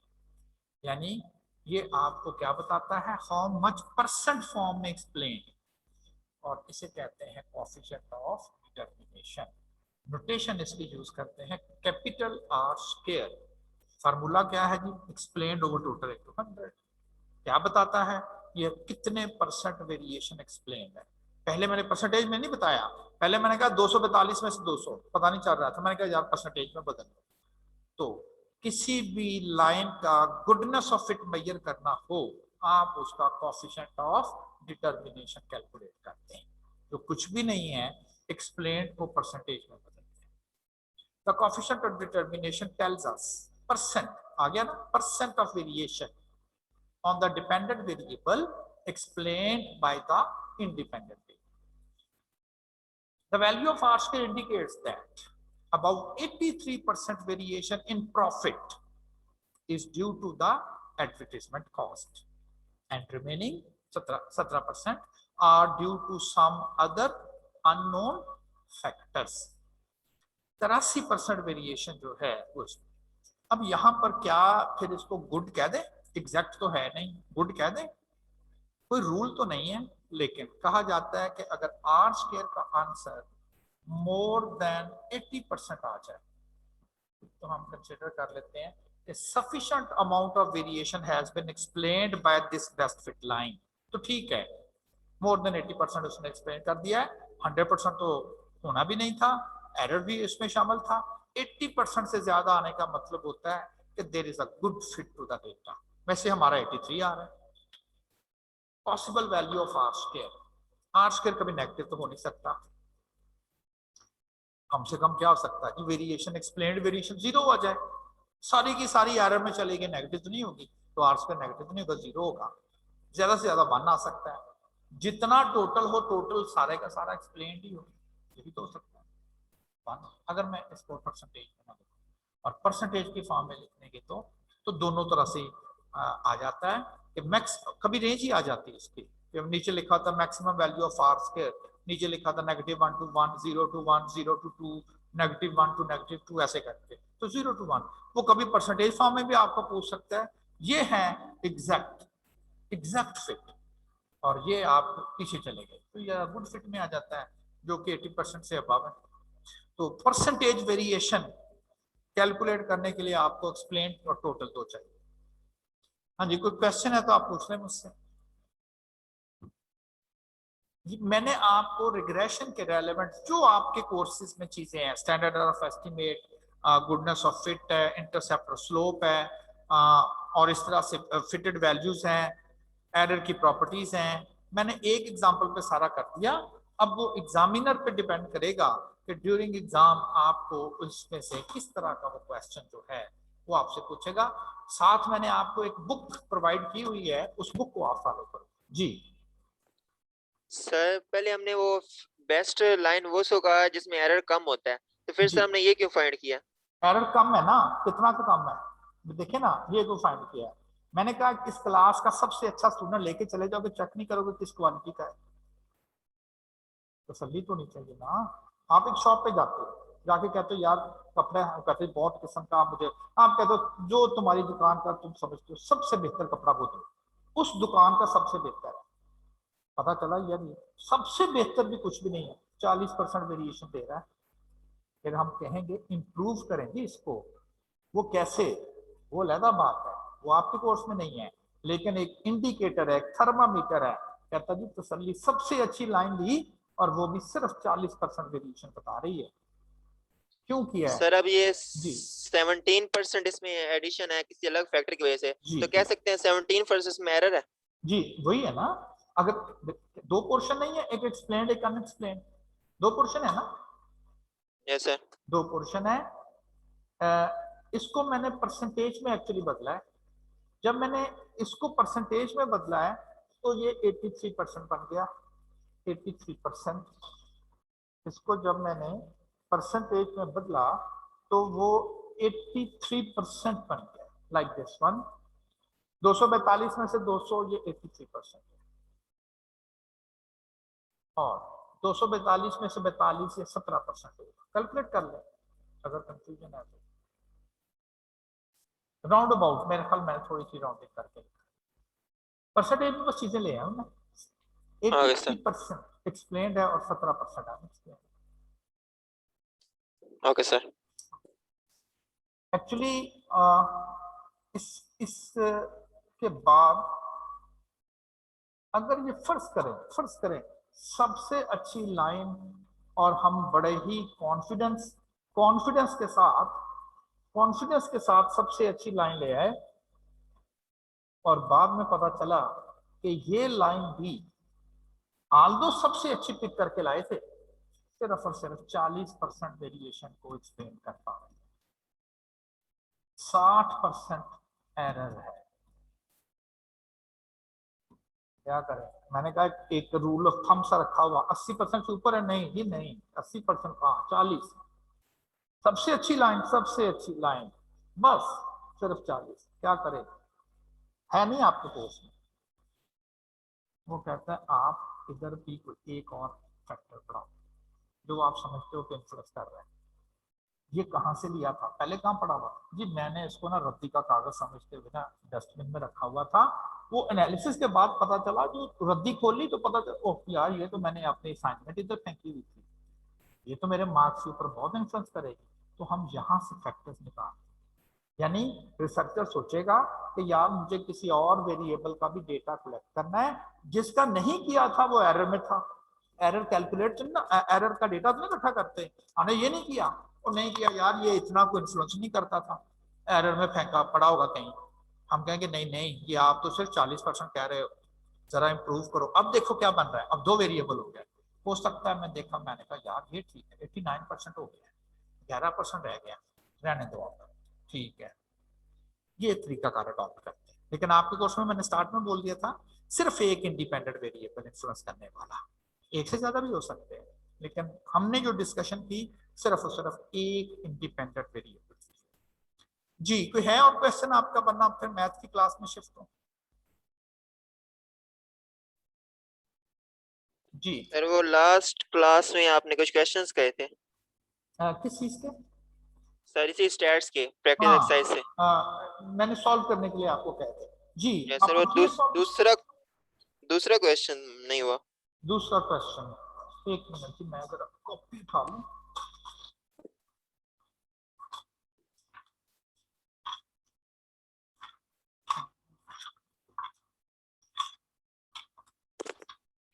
दूसरा क्वेश्चन है find the estimate of fix cost and variable cost, ये कह रहे हैं। यस सर, यही वाला ही। यही वाला, ठीक है। आप फिक्स कॉस्ट और वेरिएबल कॉस्ट में आप कंफ्यूज हैं, ठीक हो गया। और इसके अलावा बोलिएगा। सर इसी के सारे पोर्शन थे। ये आपके आवाज नहीं आ रही, थोड़ा सा अपने माइक को अपने पास करो। सर इसी के चारों पोर्शन नहीं आए। चारों क्वेश्चन ठीक है, ओके। और बताओ इसके अलावा। क्वेश्चन नंबर 4 का 4th पार्ट। 4 का calculate the portion of variation, yes sir, कर यही तो वाला। लिया, कर तो लिया आज। कैलकुलेट द सही पोर्शन ऑफ आज। Variation number due two hours. Hours क्या है x, एरर क्या है y, कितना पोर्शन एक्सप्लेन, पोर्शन ही है ना, वो आ जाएगा। Okay sir. हाँ देखो ना, मैंने कहा 93.24% इसकी वजह से और बाकी एरर की वजह से। फोर्थ, अच्छा अब आपने फोर्थ बिल्कुल ये आई कैप का क्वेश्चन है, लेकिन ये उस वक्त क्वेश्चन था जब बच्चे इकोनॉमिक्स इसी मॉड्यूल में पढ़ते थे। अब तो चेंज होते रहता ना, कभी आगे चले गए कोई सब्जेक्ट, कभी पीछे, तो ये बहुत देर पहले आया था। मुझे बिल्कुल याद है, ये उस वक्त था जब इकोनॉमिक्स इसी क्यूटी के साथ ही पढ़ी जाती थी। और उस वक्त ये बड़ा सिंपल था क्योंकि इकोनॉमिक्स वाले ये वर्ड बोलते थे।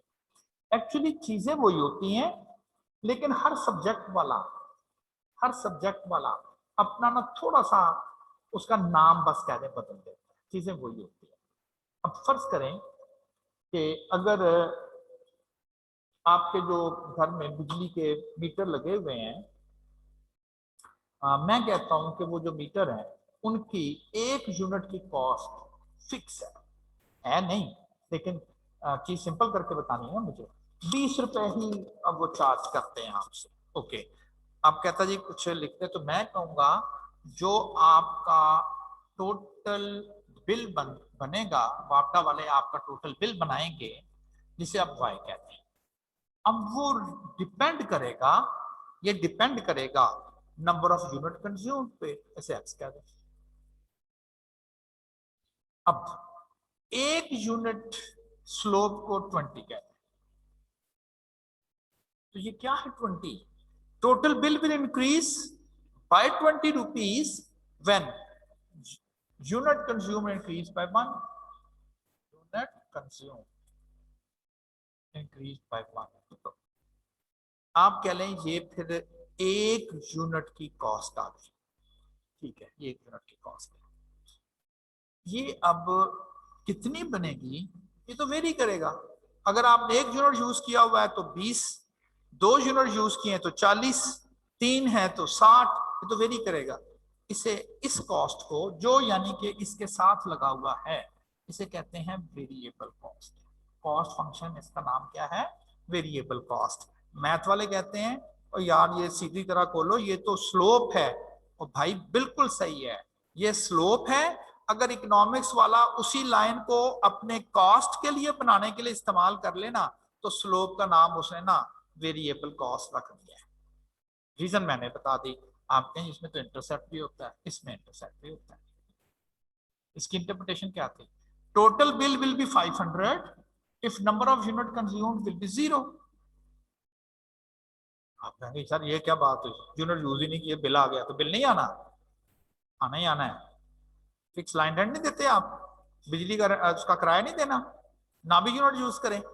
तो वाकई लॉजिकली तो यही था, total bill will be 500 if no unit consume. बिल्कुल सही है। इकोनॉमिक्स वाला ने इसका नाम पता क्या रखा हुआ? फिक्स कॉस्ट रखा हुआ।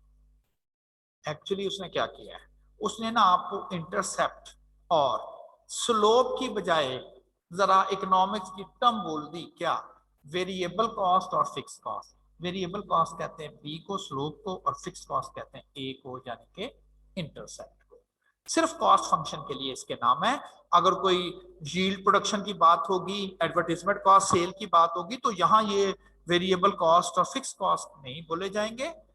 सिर्फ और सिर्फ कॉस्ट फंक्शन की जब बात हो कि जी इसकी कॉस्ट ये है, उस वक्त जो स्लोप होगी उसे हम वेरिएबल कॉस्ट बोल देते हैं, यूनिट वेरिएबल कॉस्ट, और जो इंटरसेप्ट होता है उसे हम फिक्स्ड कॉस्ट का नाम देते हैं।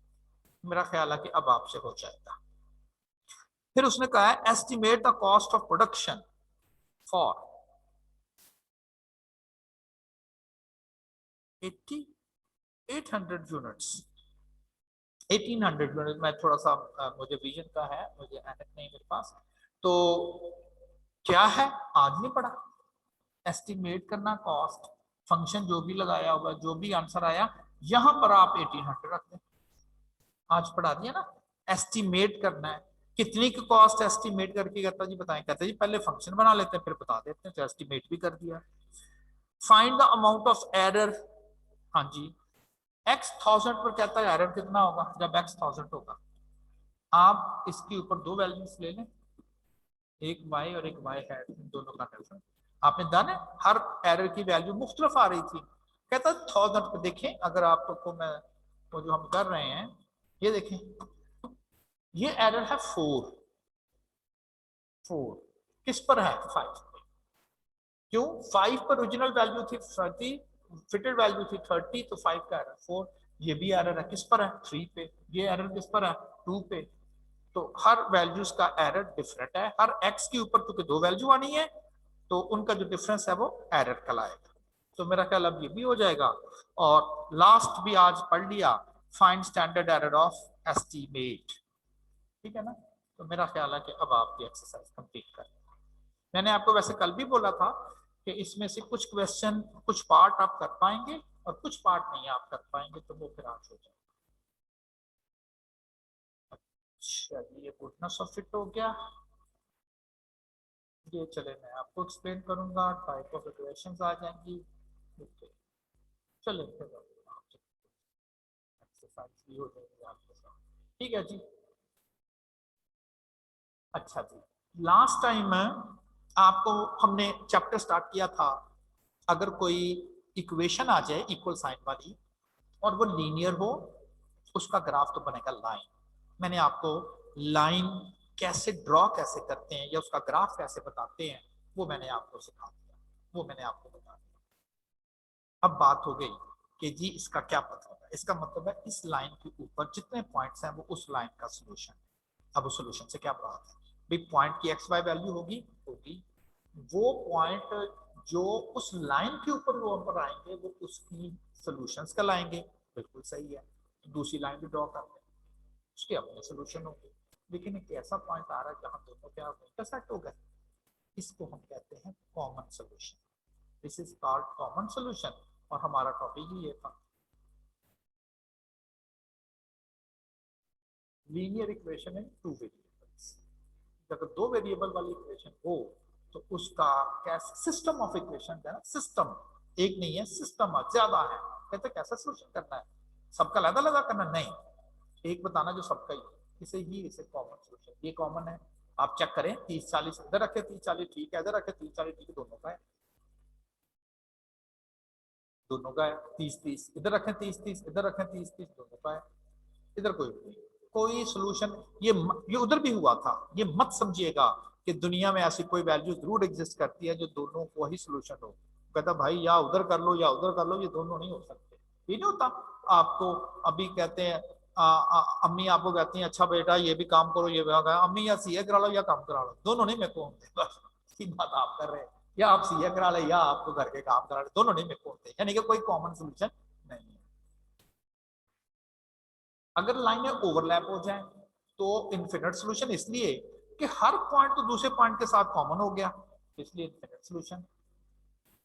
और ये थे कि अगर किसी लाइन की कांस्टेंट ना होगा वो लाइन ओरिजिन से पास करेगी। आपको एक्चुअली दो पॉइंट चाहिए होते हैं लाइन ड्रॉ कर, एक ओरिजिन मिला, एक आपकी मर्जी है जो मर्जी ले ले, एक्स ले ले वाई ले ले, क्या 100 ना ले, क्योंकि ग्राफ में 100 आना नहीं है, बड़ा बड़ा ग्राफ बना, 2-4 ले ले, मैंने वैसे क्या लिया हुआ 2 लिया हुआ, आप 3 ले ले, 1 ले ले, 4 ले ले, फ्रैक्शन में ले ले, कोई वैल्यू।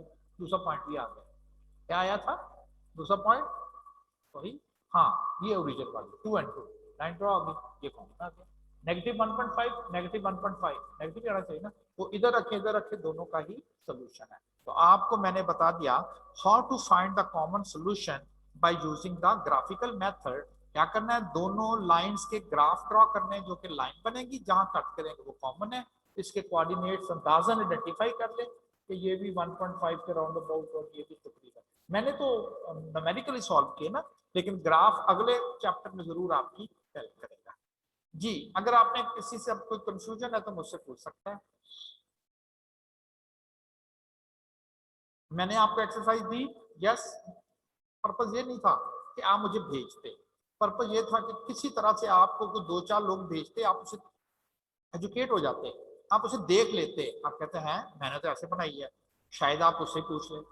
ये बहुत बड़ी एक अच्छी, मैं जो खुश हूँ ना इस आईटी से, बहुत सारे प्रॉब्लम्स भी है ना, लेकिन ये इस मोबाइल के इस यूज से मैं I am much more happy कि मैंने भी किसी से कोई बात कोई सोल्यूशन, छोटी सी वीडियो बनाई मैंने मोबाइल पे, जैसे आज घर में मुझे कोई था वो मीटर का थोड़ा सा इशू आ रहा था, तो मेरा बेटा छोटा था वो तो नहीं कर सकता था, तो मैंने कहा बेटा आप कॉल करके ना इस मोबाइल का मुंह जो है ना वो मीटर की तरफ करो, वो मैंने वहीं से बैठे बैठे या रीडिंग सारी नोट की कि ये इशू चल रहे हैं, तो इसको मैंने मेरा पर्पज था यूज करें।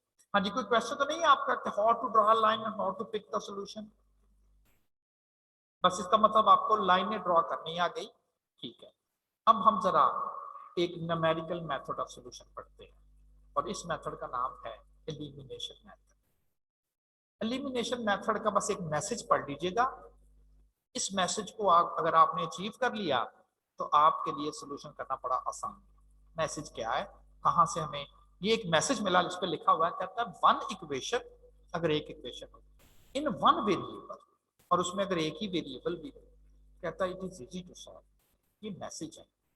अच्छा, जब हम अपना सोल्यूशन करने लगे तो हमने कहा नहीं सर ये तो 2 इक्वेशन है, इसमें वेरिएबल भी 2-2 है, एक्स वाई। मैसेज कहता है ऐसा तो कर सकते हैं, तो कर सकते हैं। करना क्या, आपने इन दोनों इक्वेशन से किसी तरह से एक इक्वेशन बनानी है और उसमें एक वेरिएबल होना चाहिए। देखिए जरा मैं एक इक्वेशन कैसे बनाता हूँ, इन दोनों को ऐड करते हैं, इन दोनों को ऐड कर लेते हैं, 6 और ये 4, इन दोनों को ऐड कर लिया 340, बन गई एक इक्वेशन। क्या ये मैसेज आ गया? आ गया जी, 1 इक्वेशन।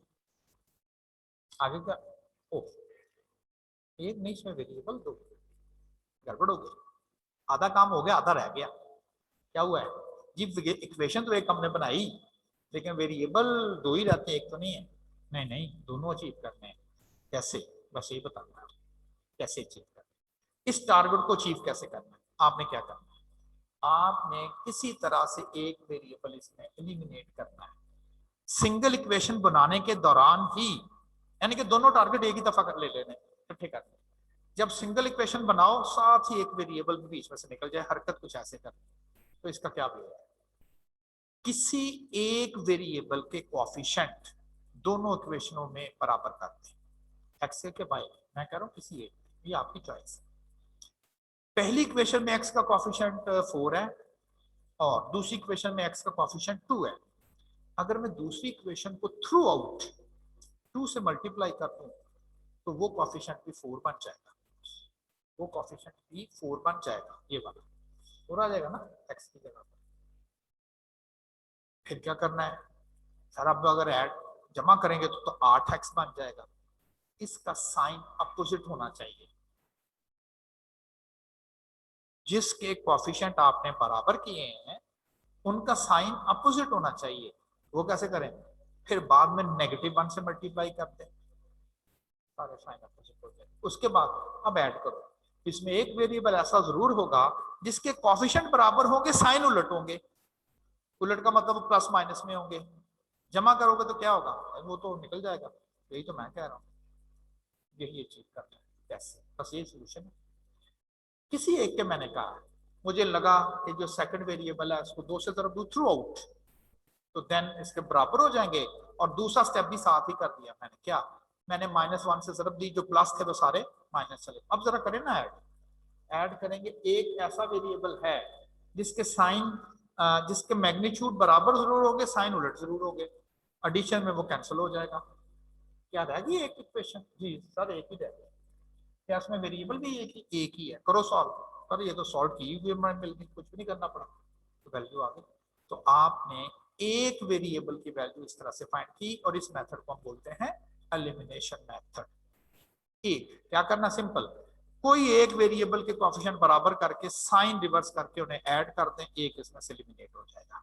अब क्या करना है, अब आपके पास y अननोन नहीं रहा, y नोन हो गया है 40।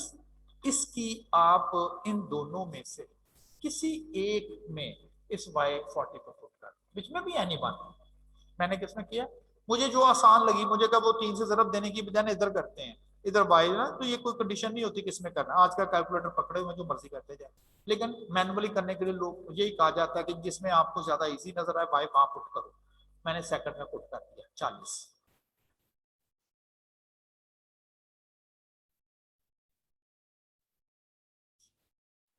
क्या ये दोबारा यही चीज नहीं अचीव होगी, फिर नोट करें, वन वेरिएबल वन इस दफा एक्स, फिर हमारा काम बन गया, इजी टू सॉल्व। बाकी इजी टू सॉल्व है, ये तो इजी टू सॉल्व।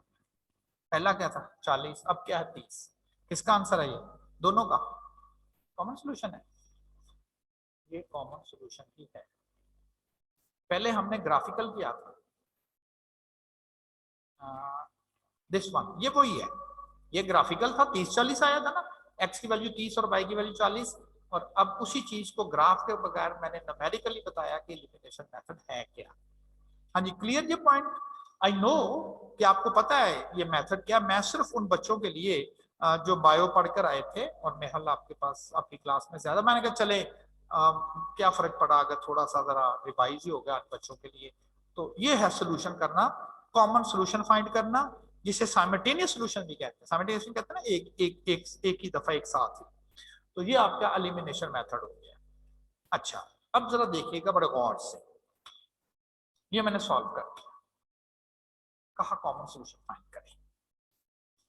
वही टेक्निक मैं दोबारा शुरू कर देता हूं। मैं कहता हूं कि कोएफिशिएंट बराबर कर दें। चले, अब पहली इक्वेशन को 3 से ज़रब देंगे तो x के कोएफिशिएंट बराबर हो जाए। पहली इक्वेशन को 3 से ज़रब दे दें तो वो बन गई 3x + 3y, और 80 को 3 से मल्टीप्लाई किया 240। साइन उलट करने थे, नीचे किसी एक के कर दे। मैंने नीचे वाले के साइन -1 से मल्टीप्लाई किया, माइनस माइनस और माइनस। अब ऐड करेंगे, ये कट जाएगा, ओके ये भी कट गया, बिल्कुल हो सकता है। उधर नहीं, उधर 120 आ गया। अच्छा, सारा कुछ ये बताओ, सोल्यूशन तो चलो बात की बात है, जो हरकत की है मैथ वाले एक्सेप्ट करेंगे कि तुमने प्रूव कर दिया 0 = 120 होता है ना। यानी कि वेरिएबल तो चले नहीं फाइंड हुआ, ये तो बात सही है, लेकिन अगर जो स्टेटमेंट बची हुई है वो भी मैथमेटिकली सही ना हो, तो फिर आप लिखेंगे there is no common solution. इनका कॉमन सोल्यूशन एग्जिस्ट ही नहीं करता। और ग्राफिकल मेथड में याद करें ये हुआ था, ये लाइनें कट ही नहीं की थी। अगर आप एलिमिनेशन मेथड कर रहे हो और एलिमिनेशन मेथड करते हुए एक ऐसी सिचुएशन आ गई, पहले तो आपने सिंगल वेरिएबल किया और आगे अब उसमें वेरिएबल था, आपने सॉल्व कर लिया, लेकिन अब क्या हुआ, अब दोनों वेरिएबल एलिमिनेट हो गए, लेकिन जो आंसर बचा है ना वो भी ठीक नहीं है ना। 0 = 120 का बात हुई, आप लिख देंगे there is no common solution. ये उसी तरह की लग रही है, देखते हैं क्या करते हैं इसमें। सोचा तो इसमें भी नहीं आया, है ना आया, लेकिन ये बात ठीक है। 0 कौन कहता गलत है, ये बात ठीक है, फर्क समझे। सोल्यूशन नहीं आया लेकिन स्टेटमेंट भी सही नहीं थी, सोल्यूशन नहीं आया लेकिन कम से कम स्टेटमेंट सही है। इससे मुराद है इसके इनफिनिट सोल्यूशन, एक नहीं इनफिनिट है। तो 3 सोल्यूशन पढ़ाए थे आपको, only 1 solution, no solution, infinite solution. Graph में बताया आपको कि कहां पर 1 सोल्यूशन, कहां पर नो सोल्यूशन, कहां पर इनफिनिट सोल्यूशन। अगर लाइनें एक पॉइंट पर कट करे 1 सोल्यूशन, लाइनें कट ही नहीं करेंगी नो सोल्यूशन, लाइनें ओवरलैप करेंगी इनफिनिट सोल्यूशन। और यही वही इक्वेशन है जो जहां लिखी हुई है, वही मैंने मैथमेटिकली भी आपको समझाया कि अगर वैल्यू वेरिएबल एलिमिनेट हो जाए लेकिन स्टेटमेंट सही ना आए, नो कॉमन सोल्यूशन। और अगर स्टेटमेंट कम से कम सही हो लेकिन आंसर एक्स वाई के नहीं आ रहे, तो एक नहीं इनफिनिट सोल्यूशन। तो ये 3 चीजें आपसे जो है वो कवर होती है। जी कोई क्वेश्चन है आपका मुझसे? अच्छा, एक चीज जो नोट करनी है, हमें ना सोल्यूशन के बगैर ही पता चल जाएगा कि इसका सोल्यूशन आना भी है कि नहीं। एफर्ट आप वहीं पर स्टॉप कर सकते हो, कदम बढ़ाने से पहले ही आप खत्म करके कह दो रुक जाओ भाई, ये ऐसे ही ना करते, काफिशिएंट बैलेंस करो, ये करो वो करो, बाद में पता चले इसका तो सोल्यूशन ही नहीं है। कहता क्या करते, सॉल्व करते तो पता चलना था। कहता नहीं, पहले ही पता चल जाता है। यस, कैसे? आप देखिए क्या इस इक्वेशन की जो लेफ्ट साइड है, सिर्फ लेफ्ट कह रहा हूं, क्या ये एक दूसरे का मल्टीपल है? 12 जो है वो 3 का मल्टीपल है, 4 का भी है।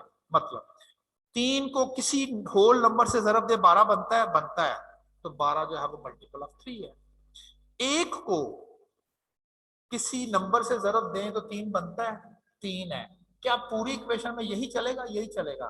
तो this line is a multiple of first line. यानी अगर 3 से जरब दे, ये अगर आपके पास एक लाइन है, मैं इसको अगर 3 से जरब दूं तो क्या ये दूसरी लाइन बन जाती है? बन गई है ना।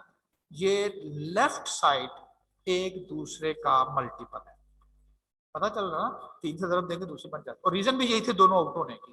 लेकिन राइट साइड नहीं है, इसको 3 से जरब देंगे तो 240 बचता, ये 120 है, तो वो नहीं है। अगर किसी इक्वेशन की लेफ्ट साइड एक दूसरे का मल्टीपल हो, आप डिक्लेयर कर दोगे कि इनका सोल्यूशन ही एग्जिस्ट नहीं करता, नो नीड टू सॉल्व। इधर क्या हो रहा है, इधर left as well as right दोनों ही मल्टीपल है। 3 से जरब दें इसको, 3 3 3 आ गया दोनों। नो कॉमन नहीं कहना, इन्फिनिट कहना है। तो क्या बना, if only left side is multiple, no solution. If both left and right side multiple, infinite solution. और अगर वो मल्टीपल नहीं है तो यूनिक सोल्यूशन है ना। मल्टीपल 4 को किससे जरब देंगे, या 2, इसको 2 से जरब दे तो ये तो फिर 2y बनेगा। वो तो चलो 4 बन जाएगा, ये 2y बनेगा, 3 तो नहीं बनेगा, मल्टीपल तो नहीं है। इसलिए हम कहेंगे कि उनका। अब ये काम जो है आप डायरेक्टली, मैंने मैनुअल सिखा दिया आपको, आप कैलकुलेटर से भी कर सकते हैं। Yes, there is an option on calculator. Note 5 number पे लिखा हुआ इक्वेशन, पहले भी गया था जब हमने क्वाड्रेटिक इक्वेशन सॉल्व की। नंबर 1 पे देखें क्या लिखा हुआ है। ए से मुराद है एक्स का कोएफिशिएंट, एन भी साथ लिखा हुआ, पता नहीं क्यों लिख दिया उन्होंने। बी एन, वो एन एब्रीवेशन में ही है, आई डोंट नो, जो यही लिख देते, ऐसे ही रौला डाला हुआ है। B N Y is equal to C. और केयर करनी है कि जब आपने इक्वेशन लिखनी है, कहते हैं कि पहले इस तरह लिखनी है आपने। कैसे? सी कांस्टेंट किधर है वो, राइट साइड पे। और नंबर 3 में देखिएगा, नंबर 3 में कांस्टेंट लेफ्ट साइड पे। यहां बच्चे बड़ी गलती करते हैं, ये देखें, क्वाड्रेटिक इक्वेशन में कांस्टेंट लेफ्ट साइड पर रख के ये इक्वेशन बनानी है, और इसमें कांस्टेंट जो है वो इक्वेशन की राइट साइड पर होना चाहिए। क्या करना है, नंबर 1 क्या कहता है, कहता है ए बताओ, ए का मतलब एक्स का कोएफिशिएंट। अच्छा 4 इक्वल करेंगे, आगे चला जाएगा 3, सी 240। अब यहाँ बच्चे क्या करते हैं, गलती करके ना 240 को उधर ले आते हैं, नेगेटिव 240 नेगेटिव लगा कर आंसर गलत कर लेते हैं, दूसरी लाइन में चले गया। कहता दूसरी लाइन का तो ये भी बता दो ना, बता देते हैं जी। 2 100 इक्वल हो गया आपका करना। अब सॉल्व करना, वो कैसे, इक्वल, दोबारा आप इक्वल, पहला आंसर देते हैं 30, x इज इक्वल टू 30, दूसरा दोबारा y इज इक्वल टू 40। ले जी झंझट ही खत्म। ये जो हम वो एलिमिनेशन मेथड करते हैं, ग्राफिकल मेथड करते हैं, ये करते हैं वो करते हैं, समझाना पर्पस था, ये नहीं कि मैं आपको छोड़ जाता कि बस ये बटन प्रेस करो। आप कहें जी हमें बटनों वाला मैथ आता, वैसे मैथ नहीं आता। मैंने वैसे भी सिखा दिया, बटनों वाला भी सिखा दिया, आपका एग्जाम भी मैंने स्पीड अप कर दिया और आपको समझा भी दिया, ठीक है ना। तो दोनों तरह से। अब आपने कहें कि हम कैलकुलेटर को धोखा देते हैं और ये फीड कर देते हैं, चले इसमें x1 है, y1 है, C80 है। हमें तो पता है इसका सोल्यूशन नहीं आ रहा, हमने कहा कंप्यूटर को क्या पता, वो तो मासूम सा है कैलकुलेटर, उसने तो कर ही देना है। अच्छा 120, चलो नो सोल्यूशन, नो सोल्यूशन का मैसेज आ गया, आ गया ना। मेरा ख्याल है कि आपके कैलकुलेटर भी ये मैसेज आपको देंगे, नो सोल्यूशन। तीसरा करके देखते हैं वो क्या कहता है।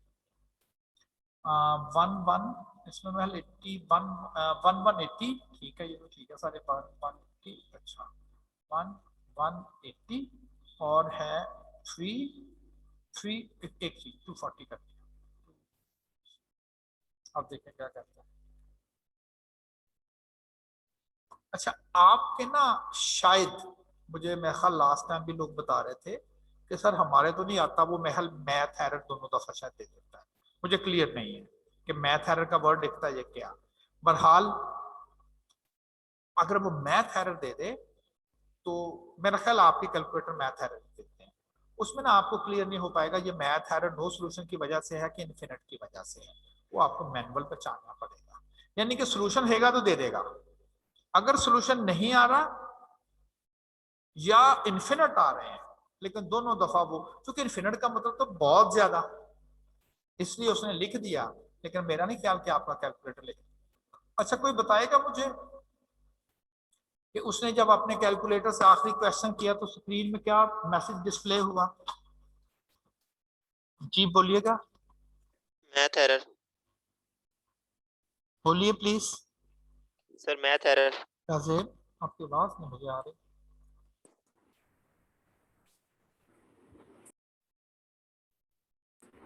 सर मैथ एरर, जी क्या मैसेज आया?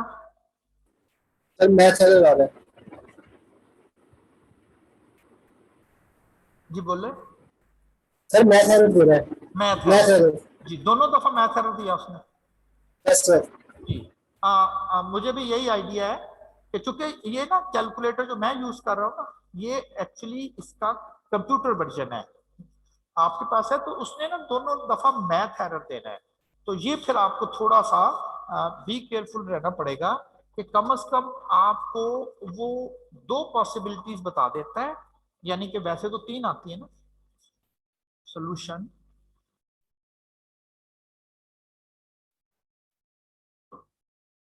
यूनिक, यूनिक का मतलब सिंगल, एक सोल्यूशन है उसका, वाहिद कहते हैं जिसे, नो और इन्फिनिट। लेकिन कैलकुलेटर आपको क्या करके देगा, वो या तो सोल्यूशन दे देगा, इस दोनों सूरतों में वो मैथ एरर करता है, दोनों सूरतों में। तो फिर आपको जब कैलकुलेटर से मैथ एरर आपने ये तो कंफर्म हो गया इसका सोल्यूशन तो नहीं है, अब दोनों में से कौन सी है तो अब आपको चेक करना पड़ेगा जो मैंने बताया। देखें क्या लेफ्ट साइड मल्टीपल है तो नो सोल्यूशन, लेफ्ट राइट दोनों मल्टीपल है तो इनफिनिट सोल्यूशन। नहीं नहीं पता चल रहा, सॉल्व करना स्टार्ट कर दो, आखिर में देखें क्या बना है। अगर वो ठीक चीज बन गई है तो इनफिनिट है, अगर वो चीज ही गलत बनी हुई है 0 इज इक्वल टू 120 तो वो फिर वैसे ही होगा। तो मैंने आपको एलिमिनेशन मेथड जो है वो आपको समझा दिया, लफ्ज आपको बता दिया कि एलिमिनेट करके और आप उसकी वैल्यू जो है वो फाइंड आउट कर लेंगे। और be careful, maybe unique solution, maybe no solution, और मे बी इन्फिनिट सोल्यूशन। और जो मैसेज था वो इसको आपने पल्ले बांधा हुआ था कि जी किसी तरह से हमने एक इक्वेशन बनानी है और एक वेरिएबल एलिमिनेट भी करना है, और जिसके लिए ये वाला प्रोसीजर अडॉप्ट किया। अच्छा जी, सेकंड वन है, इसकी एक एक्सरसाइज मैंने करनी है, बाकी आपने करनी है। देख के करेंगे आप, ये देखो लिखी हुई है मैंने, देख के करेंगे। ये अगली भी आपने देख के करनी है। एक मैं करूंगा, प्रोसीजर मैं समझाऊंगा, बाकी आप फिर खुद सॉल्व, और जो नहीं होगी आप बिल्कुल मुझसे करेंगे। बेटा जितनी आप खुद अपना थोड़ा दिमाग लगाओगे ना, the only way to learn mathematics is to do mathematics. कुछ तो करें ना, गलत मलती करें कुछ, और रास्ते पे चढ़ेंगे, कभी इधर गिरेंगे कभी उधर गिरेंगे, तो पहुंच तो जाएंगे ना। एक डरते रहे, नहीं जी छलांग नहीं लगानी, पता नहीं ये हो जाए ये हो जाए, छलांग तो लगाओ ना। अच्छा सेकंड है, इसे हम कहते हैं सब्स्टिट्यूशन मेथड। सब्स्टिट्यूट कर देना, बदल देना। मैसेज जब भी वही है, किसी तरह से आपने एक सिंगल इक्वेशन बनानी है और उसमें एक वेरिएबल रखना है, ये फर्क है। अच्छा अगर ये लिखा हो ना, अगर आपके पास ये चीज लिखी हुई हो 2x + 5 इज इक्वल टू 0, तो x का आंसर आ गया -5/2। अगर लिखा हुआ हो 2x - y is equal to 0, तो x का आंसर आ गया y/2। इसको हम कहते हैं x इन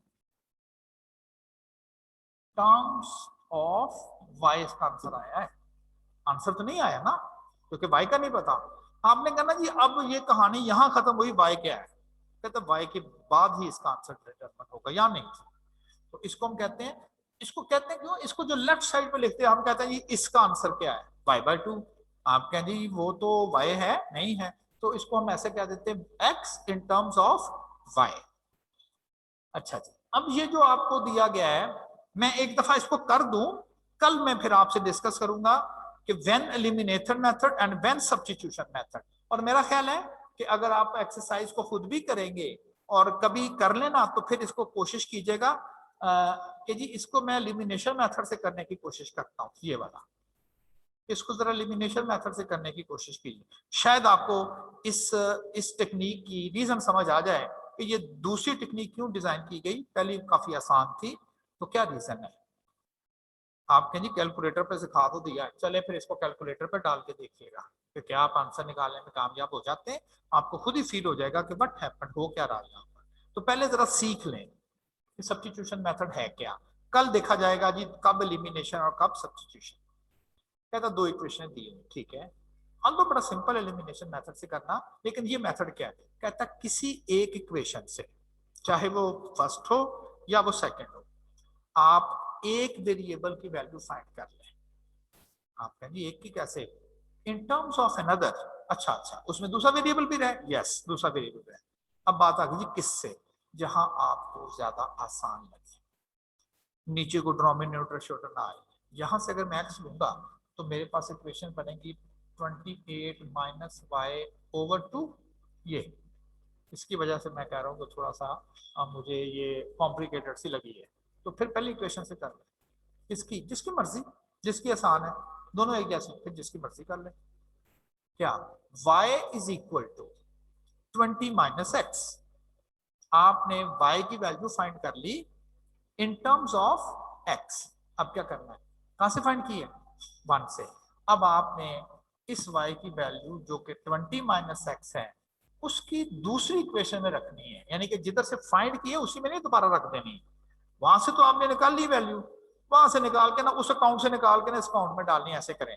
उस अकाउंट से वैल्यू निकालनी है और दूसरे अकाउंट, ये क्या बात है अकाउंट से पैसे निकाल दोबारा रख दिए, देखने के लिए निकाले थे पैसे, शौक पूरा कर लिया मैंने, नहीं भाई किसी और अकाउंट में शिफ्ट करो।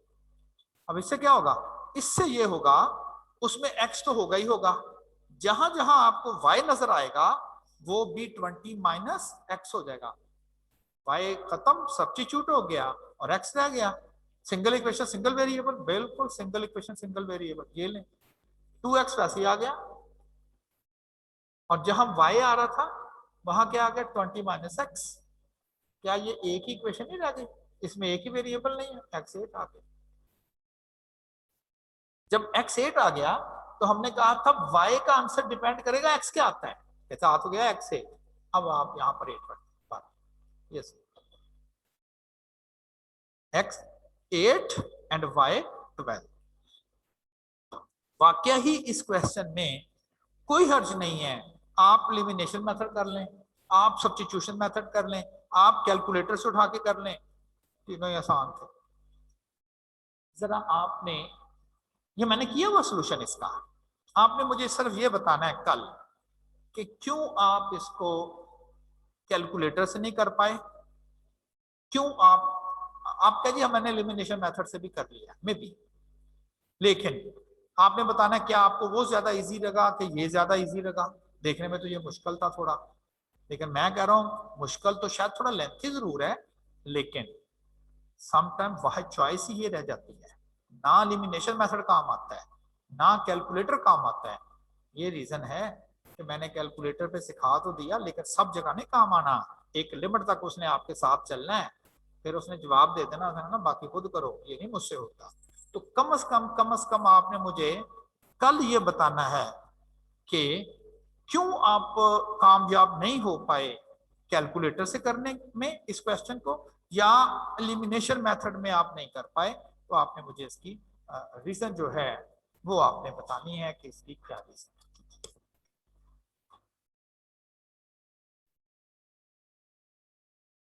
जी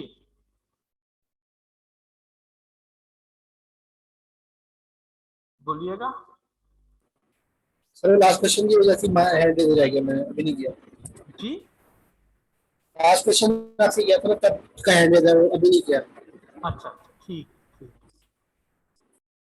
वो बेटा नीचे कर लिया करें ताकि मुझे आइडिया ना हो जाए। जी आप क्या कह रहे हैं। सही है, पूछना ये था कि ये सेकंड जो सा क्वेश्चन हमने खुद करना है, जी इसमें second equation x y is equal to 96 है, ये x प्लस y होगी, एक्स वाई यही है, x y है। जी x मल्टीप्लाई विद चलो वाई। ठीक है। जी और इसमें भी देखिएगा, इसमें भी कुछ मल्टीप्लीकेशन है, कुछ थोड़ा सा समझने की कोशिश करें, बाकी मैं करवाऊंगा। आप थोड़ी सी एफर्ट करोगे ना, ये सारे वो क्वेश्चन है जो आपको एग्जाम में आए, सारे वो क्वेश्चन जो एग्जाम में आए। ठीक है चलिए ओके जी। ओके सर, अल्लाह हाफिज़।